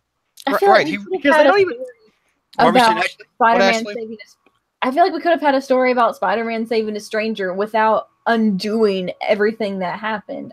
That's what I hate about this. Well, if we do it that way, then Dan Slott doesn't get his troll moment. You have to understand that's very important. It's a story that literally unwrites itself. And this isn't like, Back to the Future or, one of those tropes where a character learns and grows something learns something and grows through that experience. he doesn't learn anything. There's nothing gained. It was literally, okay, the entire past few pages that you read didn't happen. You're cheated, yeah. So I think that's just been one of the most frustrating things that you can read or write, and just it's utterly pointless. And it wastes the reader's money, and it wastes the reader's time. This was a filler issue that was designed to accomplish two things. One, get us one issue closer to 800, and two, I'm not kidding when I say this, to literally troll the fan base, just to turn the screws a little bit more, because he knows there's a lot of people out there who are just counting the days until this nightmare's over, and this is kind of a middle finger to them. You know, and I'm sorry to say this, but it was written in character for Loki to do it the way they did it. So I'll give Slot credit on that. But so freaking contrived. And what a colossal freaking letdown. Yes, you're not satisfied after this meal. You have waited 10 years for this meal, and you're served McNuggets. If you watched How I Met McNuggets that have been sitting out since first. Calling this McNuggets is an insult to McNuggets. The McNuggets are actually pretty tasty. Now I know George is a fan, but How I Met Your Mother, you know, the McNuggets, the best burger in town episode, where they're trying to find the best burger throughout New York, right? And they finally have the burger, and he takes the bite, and they think they found the place, and he's let down. That's exactly what happened in this issue. You're not satisfied after this meal at all. No. After this read, you've wasted your time because nothing happened in it, right? At the end of the day, nothing happened in this issue. If this was used to build towards Go Down Swinging, understandable. But this literally was a colossal, it's terror. It's crap, and that's why. And the artwork didn't help it either. I wasn't that big a fan of the art. I did not like that one panel where we had like Loki as Bill Skarsgård doing the whole like his eyes are asymmetrical, and oh god, that freaked me out. So George got that. So I wanted to reference something from last issue, guys. I was kind of in and out. Looks like most of the predictions in that year have already been done. Remember, there was some predictions that the Zodiac guy did. So you had Regent, Heroes at Each Other's Throats, New You, Norman Osborn. So that's where you've been hiding. Monsters on the Rise. This is the only one that I don't remember seeing. Sky Spears and Otto Octavius. Well, that explains everything. So yeah, we're getting, so this issue unfortunately gets us closer to the sweet embrace of death that is Dan Slott's run. But yeah, we haven't heard from JR. What do you have, any pros or cons? We've kind of mixed all the cons and pros together, haven't we? Well, actually I did kind of like Aunt May's So What Has He Done Now? I don't know why. I don't know. That sounds like something your wife would say about you. Yeah, pretty well. Yeah. The thing is I guess, is Zelma supposed to be a variation of Scooby-Doo's Velma? And let's see, why does Loki look androgynous? Would it have been too much to ask what the favor Loki owed Spider-Man was? I mean, because after all, isn't every comic somebody's first comic? So, I mean, of course, we all know what the favor was about. Yeah. But, if you hadn't been here for the JMS run, you'd be sitting there. There was no reference whatsoever. There was no little, editors, no Natch, Excelsior. It was like, there's no note. Yeah. I mean, so... The only notes were for the Clone Conspiracy and One More Day. No, there wasn't really a note for One More Day. It said you already know. Yeah. If you were a new reader to this, hopefully you were also reading Spidey and Deadpool last year, because that's the only other way you were going to know what the hell was going on. Mm-hmm. Oh, and this was all my fault. When the bugs are getting out, it's like, God, can we go an issue or two without this? Is all my fault. I mean, it's kind of funny. I mean, because I've been trying to prepare for Spider history and have been reading some old stuff from the 70s. And the way Peter talks then contrasted to the way Peter talks now is just so stark. I mean, the guy's an imbecile, an idiot, a whiner. It's utterly, the character's utterly intolerable. That's true. Any other cons out of this issue? I think we discussed it pretty good. All right, we've got the next issue is the annual, JR, annual 42. What? Oh, we're doing that before tune. Oh, yeah. Okay, I guess we are. Yeah. All right. Got a good looking cover on it by Alex Ross. Yeah, I guess. For the last 2 years, instead of annual 41 and 40, it's been Amazing Spider-Man annual #1, and then another Amazing Spider-Man annual #1. I hate that the counting of these annuals. Numbers don't mean anything, Douglas. You know They don't. But all right, JR, what do we got? Another written book.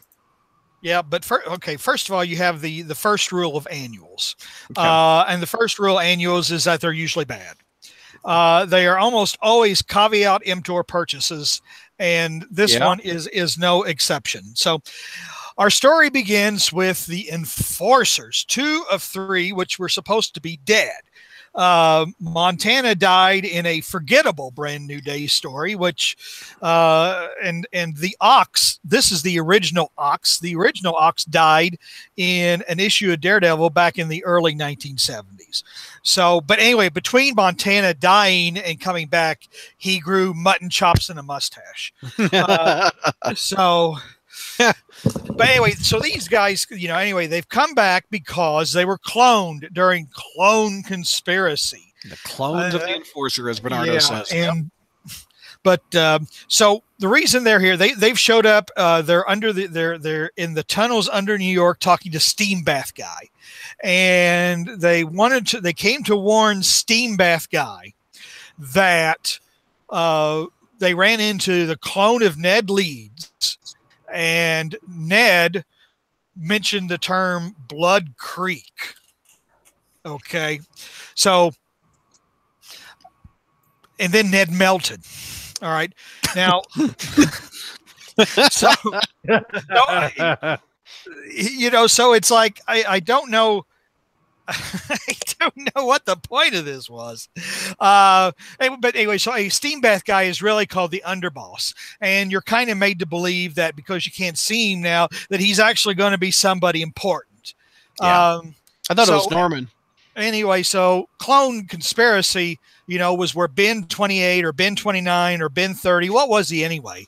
No, he couldn't have been Ben 10 because that was a cartoon. So, but anyway, Montana says, well, some clones were stable and others melted. And I'm thinking, wait a minute. What clones are stable? Clones aren't stable, are they? When was it established that the clones always melt? But anyway, twisting the knife there, JR. So we, at least he didn't mention flour. Thank God. Them turning into flour. This whole thing with Ned calling Betty and Ned calling Betty talking about Blood Creek goes back to Clone Conspiracy when they were under the dome, and all these formerly dead people that Ben 28 or Ben 29 had brought back to life were all kind of running around. And where was I going with this? Oh yeah, Ned Leeds showed up, and Ned kept saying, "Spider-Man, can I need to talk to Betty. I need to talk to Betty." And I just thought Ned was wanting to get laid. That's what I thought that was all about. I thought he was wanting to tell her that he's not the Hobgoblin. Or am I? He already knows he's not the Hobgoblin. Yeah, don't you remember Betty found that out during Hobgoblin Lives? No. But Ned Leeds doesn't know that Betty knows. Right? Okay, yes. I don't think Betty. I don't think that Ned knew that Betty knew that. I don't know. But please, anyway, for the love of God, can we just let JR get through this? Let's go back to having Brad try to understand what Scorpio was doing. I know. Did Ned Leeds walk through the door, and does Betty know that he walked through the door? That he was a year? Oh my God! Let's move on. So anyway, Ned was one of the clones that escaped from under the dome, and. Look at George. I've killed him. I walked through his door a year later. You'll be the death of me one day. So I'm about to go break out the whiskey in a minute. So the enforcers leave Steam Bath Guy, and Steam Bath Guy is thinking, here's another thing too. Montana has to mention twice that there's no hereafter. Now, okay, the first time, it's one of those things about, where, the Steam Bath Guy says, you guys came from hell or wherever. And Montana makes a point, well, there ain't no heaven, there ain't no hell, blah, blah, blah. Okay, fine. But then when Steam Bath Guy just makes an obvious trope about, well, if Betty finds out what's going on, then we better send her to meet Ned in the hereafter. And then Montana brings it up again that there's no hereafter. And it's like, okay, is there an agenda here that I'm missing? Because Steam Bath Guy was obviously using a trope, he was obviously using a bad guy, super villain cliche. It was just really strange to have Montana say that a second time. So anyway, now we go to the East Village, okay, where Peter has accompanied Betty. Betty has gone to see a fortune teller / psychic / Madame Cleo / Whoopi Goldberg in her Oscar winning performance / wannabe called Madame Zora. And I was in the East Village not too long ago, and I don't remember seeing any psychics. But anyway, that's another thing entirely. The New York that exists today is not the New York in the comic books. I'm just going to tell you that right now. So we're here with Madame Cleo. Betty is remembering. Betty's remembering when Ned called her and mentioned Blood Creek, and so she's trying to get back with Ned. Ned, finish the rest of it. And Peter is just sitting there saying, "This is so effing stupid." So I mean, I don't even know why he's there. I don't even know why. But anyway, Betty's doing this because, in the words of Bertoni, Betty Brant is a horrible person. I knew that was coming. So. Andy, let's see here. And it's Miss Cleo, not Madam Cleo, okay? What did you call her? I call her... What, are you offended? Wait. Okay, Andy, she's one of Dionne Warwick's psychic friends, okay? So... For good times, for bad times. Oh, sorry. We're never going to get to this issue. Never. So Peter and Betty are walking down the street singing "Ooh, I diddy diddy dum diddy do," and and then Betty just mentioned, Betty just starts yakking, and then she notices that Peter disappears. Now this is something that's really stupid. Okay, Peter notices that somebody is following them, and then he disappears, and then Betty turns around and he's gone. Now Peter doesn't say something like, "Oh crap, I got to get Aunt May's hemorrhoid medication to her," or he doesn't say, "I've got to go, take pictures for the Bugle." He just disappears. All right, and now what person does this? It's like, and Betty turns around and she just accepts it as normal. Oh, this is normal stuff Peter does. No, that's not normal stuff that anybody does. It's like, by this time, even if Betty doesn't know that Peter is Spider-Man, okay, it's not. But in Betty's defense, there's decades of story where Peter does exactly that around Betty. I know, but see that was you're right. Decades.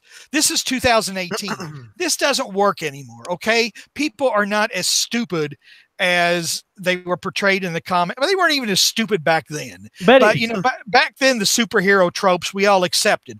But now, no, it doesn't work. Okay, it's just dumb. Anyway, so then Peter tries to follow this guy, but he disappears. So then later, Betty and Glory Grant are having lunch in the park by a Revolutionary War statue that's honoring the Battle of Blood Creek. Ooh, you think it's connected, boys and girls? But notice the homeless guy in the background, okay? Because that it's significant, because it's not just background. You hear him go, spare change, which is exactly what these guys on the way from when I walk from work to my car, I run into as many as 4 of these different guys. You know, usually, can you help me get a meal, or help for the homeless, or you know, some guy, my dog is dying and needs medication. But these guys, you know, so anyway, he says spare change. So you're thinking, that's going to be significant later on. Yeah. All right. So we'll do stuff for food, please, not butt stuff. Yeah. So anyway, so all the us continuity fanboy, all the continuity fanboy whores will appreciate the fact that Gloria is not spooked by Betty's call from the dead, because as she mentions it, I once dated a werewolf. So, you know, if you remember the Lobo brothers story. She did. Yeah. So you can kind of, I don't know, you can kind of appreciate that a little bit. So Peter and Betty are at the Bugle, where they're discovering that somebody is nefariously trying to scrub existence of the Battle of Blood Creek from every possible database. Now, okay, wait a minute. If the Battle of Blood Creek really existed, what would there would be a paper trail, right? So what good would it do to scrub it from existence in from a database and from digitally? And how do they know this is happening? JR, you're doing that thing that Brad does, where he's trying to understand time travel and you're trying to make sense of a bad story. Yep. Well, I know that, but see, the thing is, I think I know what I'm talking about. Whereas, you know, Brad just babbles. You know. I'm going a year ahead. I'm going to walk through your door. Brad. So, but then they said, Betty says, "Oh yeah," and there's this historian who was saying the exact same thing, and there's his historian who was Ned's source on Blood Creek. We got to go see him. So Peter and Betty go see him, and then the historian tells Betty that, the Battle of Blood Creek never happened because there is no paper trail, and it's only referenced digitally. And I'm thinking, wait a minute. Okay, so the historian says somebody is trying to create a fictitious Battle of Blood Creek, but just a couple pages earlier, Peter was saying that somebody is trying to erase all evidence of the Battle of Blood Creek. Okay, the enforcers come in, they kidnap the historian, and they get away, but Spidey saves Betty, even though he's run out of webbing again because he doesn't have any money. You know, let's beat that trope to death again if you didn't get it before. Let's see here. Okay, Spider-Man tells Betty that Peter. Yeah, that's right, because Spider-Man comes and saves Betty from getting carried away, and Spider-Man says, Peter called me and said, you know, you needed help. Jeez, you know, I mean, weren't we done? I mean, wasn't this stuff stupid when Lois Lane was trying to prove that Clark Kent was Superman back in the 50s and 60s? I mean, didn't this kind of stupid stuff go away with that? So let's see here. We have another character that comes in, and wait a minute, I'm a little bit too early. Betty, Gloria, and Spidey all wonder why there's a statue commemorating a battle that never happened. All right, so they go to City Hall and research some records, and they find out the statue was commissioned, and it cost millions upon millions of dollars. And then the Kingpin shows up, and he says, "I know all about the Blood Creek contingency, but I should have done something about it." Kingpin, mayor of New York. Kingpin, boring. Then there's this utterly inconsequential person that shows up and leads Betty under the tunnels of New York, which happened to be, I guess, the scene where the Goblin Nation took place. But, you know, by this time, nobody really gives a shit. And then he quotes that he tells Betty that the statue is made of precious tritium, which means that he saw the original Spider-Man 2. Okay. But let's see here. But, you know, there was a reference to Amazing Spider-Man 2 somewhere that I thought was, I guess not. I don't know, man. Anyway, so precious tritium. So that's what Doc Ock called it in Spider-Man 2. So anyway, then the underboss, Steam Bath guy, shows up. And he's the guy we never heard of. Guy we've never seen. Exactly. I won't even bother mentioning his name. Anyway, so he says he's the head of the shadow arm of the Magia, which is Marvel's ripoff of the Mafia. The thing is, how does the Magia even exist anymore? How do the 5 families even exist anymore? You know, we had the 5 families in that previous Venom Omega Venom story or whatever. I mean, you know, when the Kingpin is always rising and falling, when the Hood is taking over the game. Well, are you saying the Kingpin is a clone? He's made of flour, rising and falling. Now that would be if he were a souffle, but it's like, so how is there even? I mean, so like, is the Magia part of the 5 families? I mean, to me, George, he's doing it again. He's trying to make sense of a bad story. But it's like, so anyway, but for some reason now he thinks that, okay, instead of just killing Betty and the historian and this other guy who showed up for no reason, he's going to have to blow up the statue, because since it's precious tritium, it's a bomb, and it was put there so in case anybody got too close to what the Magia was up to, it would blow up City Hall and blow up all the criminal justice courts and everything. And it's like, wait a minute, wouldn't you have done this already?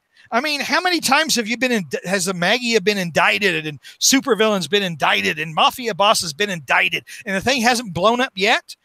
Okay, so anyway, so he's going to have to blow this all up to save his criminal empire.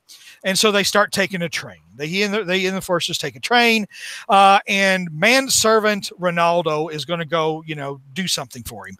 But anyway, so Spider-Man, though, busts in and saves everybody and makes insipid Games of Thrones references. And then we go back to the surface, where manservant Ronaldo is about to push the red button under the Blood Creek statue, but homeless guy shows up and starts fighting him and tries to stop him. Then we have, let's see. Betty stops the bomb from going off. The bad guys are arrested. The statue is taken down, and a little memorial to Ned Leeds is put in its place. And it turns out the homeless person was really clone Ned in disguise. But the enforcer said they caught him on the phone with Betty and that he melted. How is Ned not, or clone Ned 2? I don't know. Ned 2. How is Ned 2 not discombobulated flour the way that all the rest of them are? Well, some are stable, some are not. Montana says that some are stable. Now, how does Montana know that? But and how? Yeah, I mean, I don't know. I mean, I guess he and Miles Warren played cards, and Miles Warren explained the whole thing. So any Revolutionary War expert would have known there was no Battle of Blood Creek. So I don't know. So, but Ned wanted to, he wanted to talk to Betty so he could get laid, but then he just takes his homeless person guys and smiles, and he walks off into the distance. It's like that's it. He's back from the dead, and he's just gonna. This is what he came back for, just to finish this one story. That's the end of the story, folks. Yeah, that's it. That's it. Well, they put a dedication on the spot dedicated to Ned, but yeah, and that's it. That's the story, and you have no idea what the purpose of this thing was. No, utter waste. The second story we can review this one with grades, but I thought the second story was a lot better. The one that completely doesn't understand Spidey sense at all. Yeah. Really? You didn't like that one? Hell no, I didn't like that one. It's a super story. If I wasn't a Spider-Man fan and didn't actually know how the damn thing works, sure. Oh, I liked it. Maybe it'd be cute. All right, JR, what's your grade on the first story? D-. Okay, George. Oh, yeah, F. Ashley? Yes. Zach? I'm going to give it a B. I actually didn't hate this. Oh, man. Well, it's clone related. I mean, there's... I would give it a D for dismal confusion. I was lost a lot in this book. Go ahead, JR. What's your pros? My pros? Yeah, your pros. My pros. No, my pros. It was hot. And then a naked woman came out of the brush. And no, not JR's off his meds again. Oh God! I was doing prose. And then the moon. All right. It was a dark and stormy night there in the basement. Somebody text Spencer and tell him to go down there with a trank gun and oh my God, shoot JR up with his meds again. Yeah. Did you like anything in the story? Have you been wanting Ned to come back from 1987 for this? I didn't know. There's no prose to this story. There's no prose. I mean, it won't even make good toilet paper. It would irritate my ass. You know. Wow. You know, I've said a lot of negative things about Spider-Man stories on the show over the last decade. A lot. But wow, JR just, I mean, it escalated. That's a good quote. YouTubers, what do you think of that one? Wow. Okay. Let's go to Zach for the pros. He had the most since gave it a B, I think. Yeah. Zach, justify your B. Well, one, Betty Brant was written in character throughout this entire issue. It was nice to see that they were actually using Betty for a change. I liked the Daily Bugle aspect. Mm-hmm. I don't mind that the enforcers are back for reasons. It doesn't offend me. After reading the rest of this month's books, and we haven't got the Spectacular yet, obviously, but all the amazing books and the Venom Inc. stuff, it was nice to have this felt like Spider-Man to me. Because it was clone stuff. It wasn't just the clone stuff, like beyond the clone stuff for me. Like that's like this much of this story. Yes, does it follow up plot points from Clone Conspiracy? Sure. But I actually like the fact that Peter Parker, it felt like he was driving the story more so than any of the other books that we've reviewed tonight. One of the things that JR did kind of jump over was like the fact that they actually, I don't know, referenced the fact that it was Doc Ock that got him his doctorate. That's nice because, you know, everybody has talked about the fact that we've mentioned this on the podcast that Peter's like, not okay with it, but they never even acknowledged the fact that it was Otto instead of Peter. The fact that you had the security lady saying that she invested her entire pension into the company, which as a person that works in the financial services industry, I would have been like, ma'am, you don't want to do that. So she got some very bad financial advice. Just saying. I like the artwork. I like Betty. You know, why did Montana have tattoos on his arms? I think it was Fancy Dan, wasn't it? Yeah. Why does Fancy Dan suddenly have tattoos? That's why they call him Fancy Dan. You've never seen his arms before. That's why you just haven't seen the tats. Oh, okay. Well, that's very strange. I like the fact that they were using continuity. I even like the fact that Fisk was like, "Get security, get him now." You know, that was kind of fun. Was it a little contrived? Sure, but there have been far worse annuals that we've covered on this show via Spider History and in the reviews. So that's why I gave it a B. Okay. I had a good time with it. In other words, you gave it a B because it wasn't as bad as other shit. Yeah, more or less. That's grading on the curve. Of course, you know, I'm somebody who's always liked Glory as a supporting character. Yeah. And this issue proved that Glory would be a better reporter than Betty would be.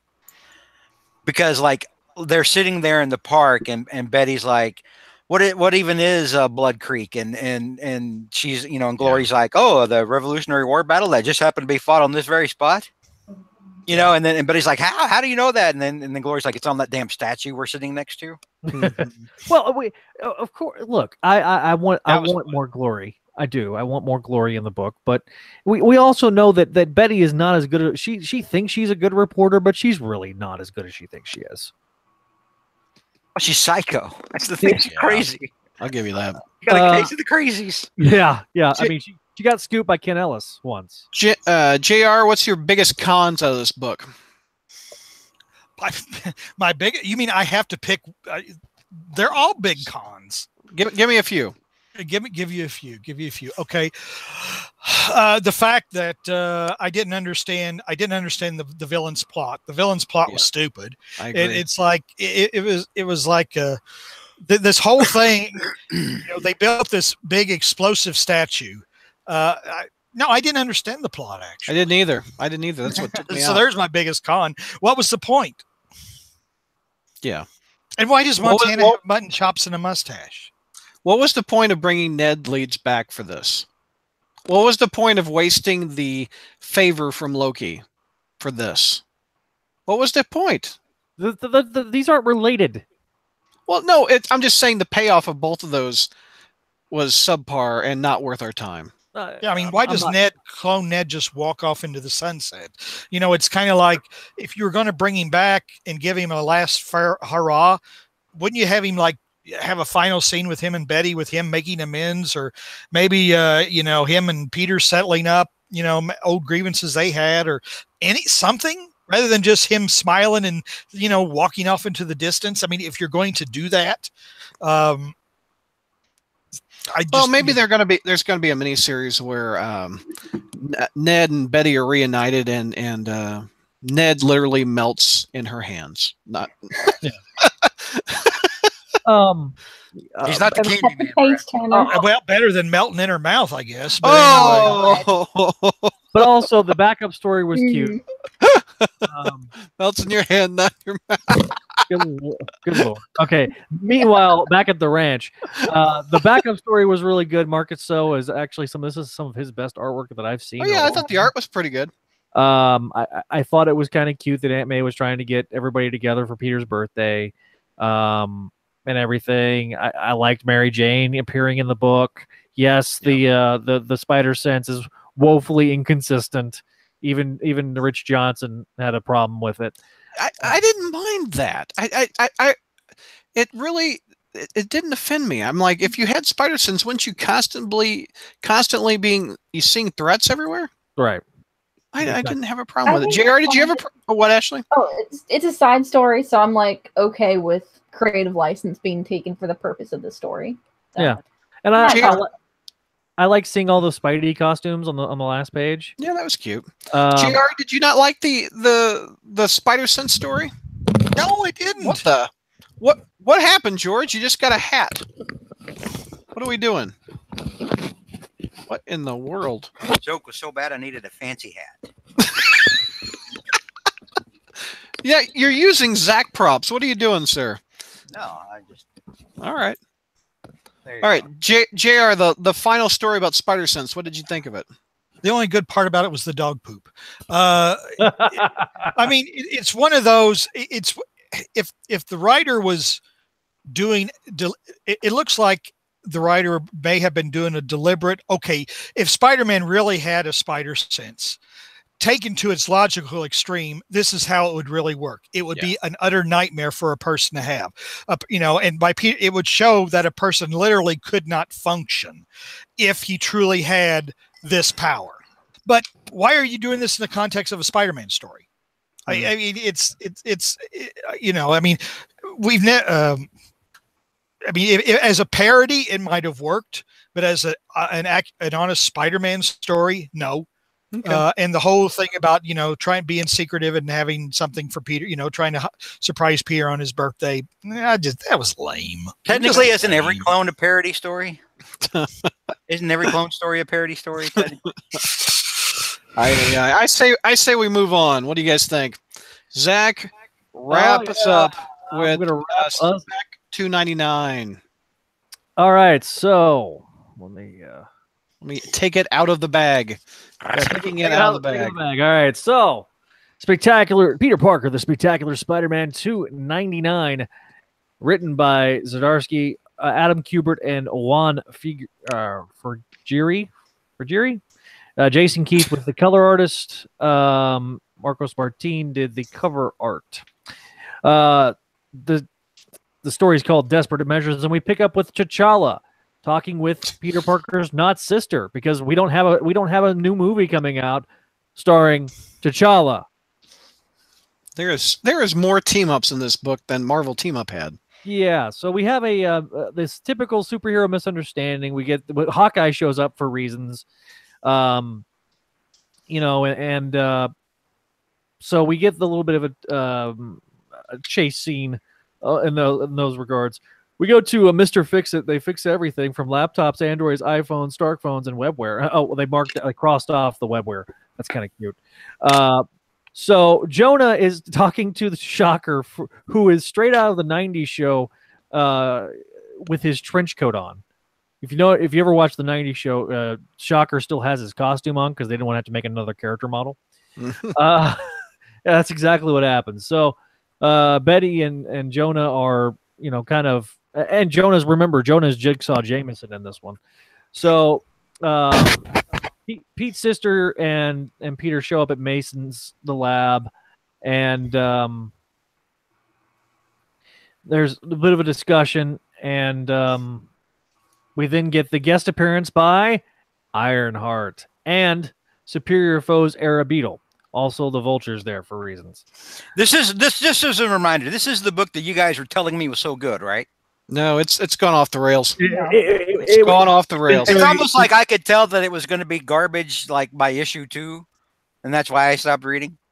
So we actually get most of the Superior Foes to appear in this particular issue. We got Vision, and they're fighting Lionheart and Ironheart, whatever her freaking name is. And then we get a giant squid version of a Spider Slayer called the Hero Slayer, with Phineas's face in the middle. It's pretty funky looking. Yeah. So Spidey continues to fight the Tinkerer, fights the Spider Slayer like he's done a million times before, and then we get to the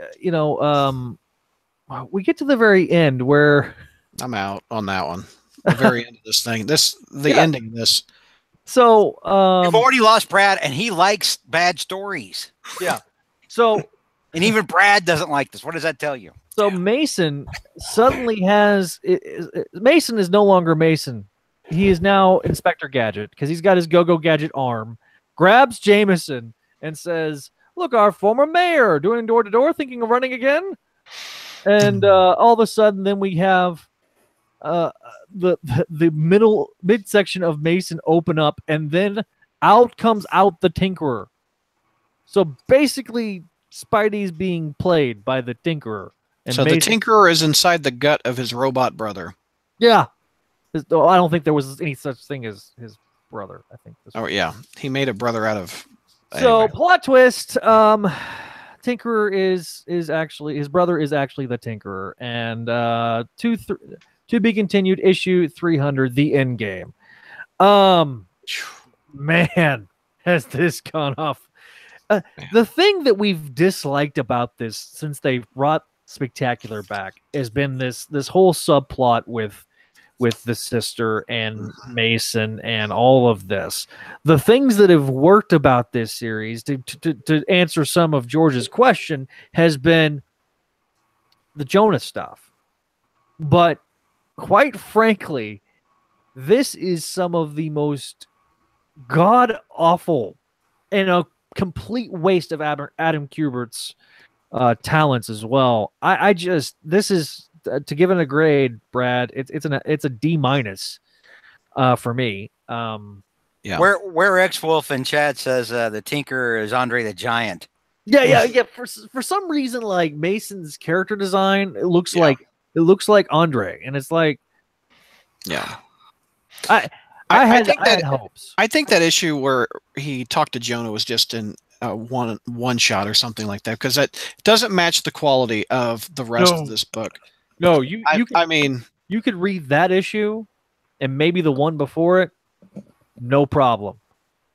But everything else about this book since its inception, in terms of the return of this book, has been just freaking awful. I had hopes after issue 1 or 2 that this might be going somewhere. But I by this point, how many 7, 8 issues later from this setup?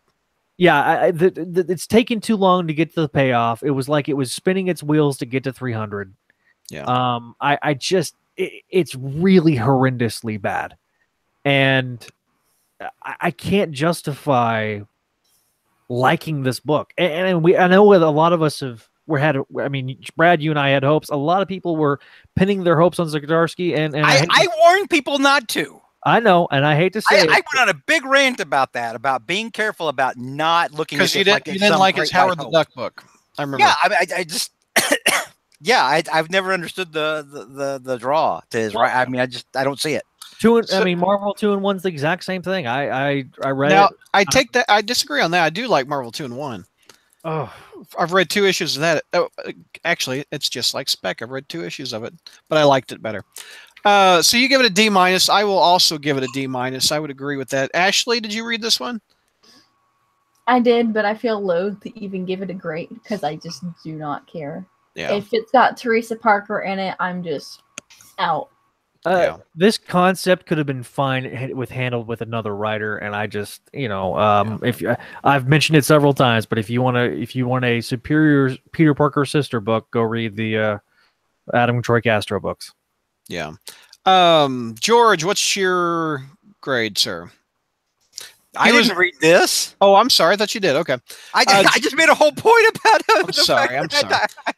JR, did you read it? Yes, unfortunately. Okay, what would your grade be? Gave it a D. D's all around. Pro is the art, right, Zach? You said that. Yeah. Any other pro? No, I mean, because okay, why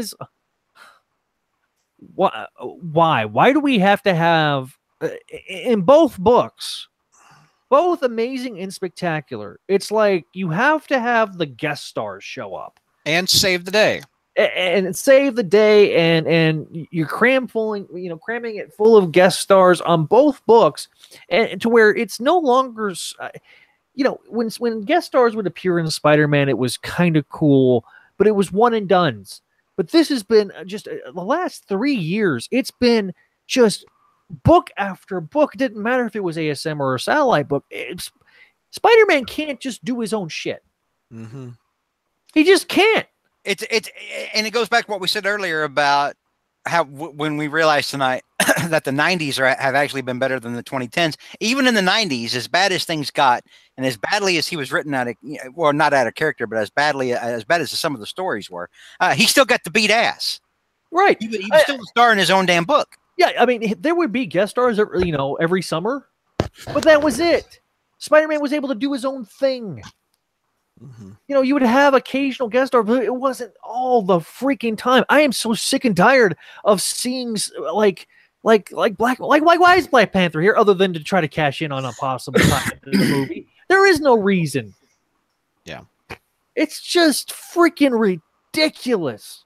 And then I know we're going to talk about it next month, but 300's coming out, and it's going to be oversized, overpriced, stuff full of stuff because they can get away with it because it's an anniversary issue. Yeah. I mean, Spider-Man deserves a lot better. That's why we get frustrated. When we talk about why we're still reading the book and why we kind of go on these rants and why we're supposedly so stinking negative, and sometimes why we foster a little bit of this crazy discontent in the community, it's because we want Spider-Man to be great. We've read stories where we know the stories where Spider-Man has been far, like exponentially better than it is now. Yeah, and it's just we want the current generation to see those things in their new books that exist in those old books as well. Yeah. I remember a long time ago, Brad, you may remember this on the podcast. This was years ago, or like maybe 2 or 3 years ago, but I said, because I said something or somebody was giving me grief for being too negative or something like that. But I said, you know what though? I refuse to settle for less. I remember that. I refuse to settle. I'm never going to settle and just say, okay, well, these are the stories we have now. I might as well like them. No, never. That puts a foul taste in my mouth. In 50 years, we've had a lot of good Spider-Man stories, and we want it to be like it was, where we enjoyed rooting for our favorite hero, not rooting for the team-up characters that save the day from our favorite hero. Mm-hmm. And we don't want somebody that we don't care about to be the antagonist. Coming out of Underground, like JR's review, it's so sad. It's a bad relationship, to bring it all full circle. Mm-hmm. To our iTunes reviewer. It's a bad relationship that us Spider-Man fans are in, having to deal with subpar stories. and we have hope. Otherwise, we would not do this show. That the stories will eventually get better. It will require new writers and new artists, I guess, and new editors. Oh and, yeah, we need a new editor so bad. and new editors in chiefs. Well, we just got a new editor in chief. Let's see if that helps us in our journey for better spider stories. I think Nick Lowe's gonna just stick around like sciatica. You mean the new editor in chief that pretended to be somebody else? I know. I'm not going to judge him yet because I haven't seen what he's done. But it seems after we got a new editor, we were informed that Mr. Slott was leaving. I don't know if that goes hand in hand, but that is a good step. Yeah, I think there were some plans before that, but yeah. Yeah.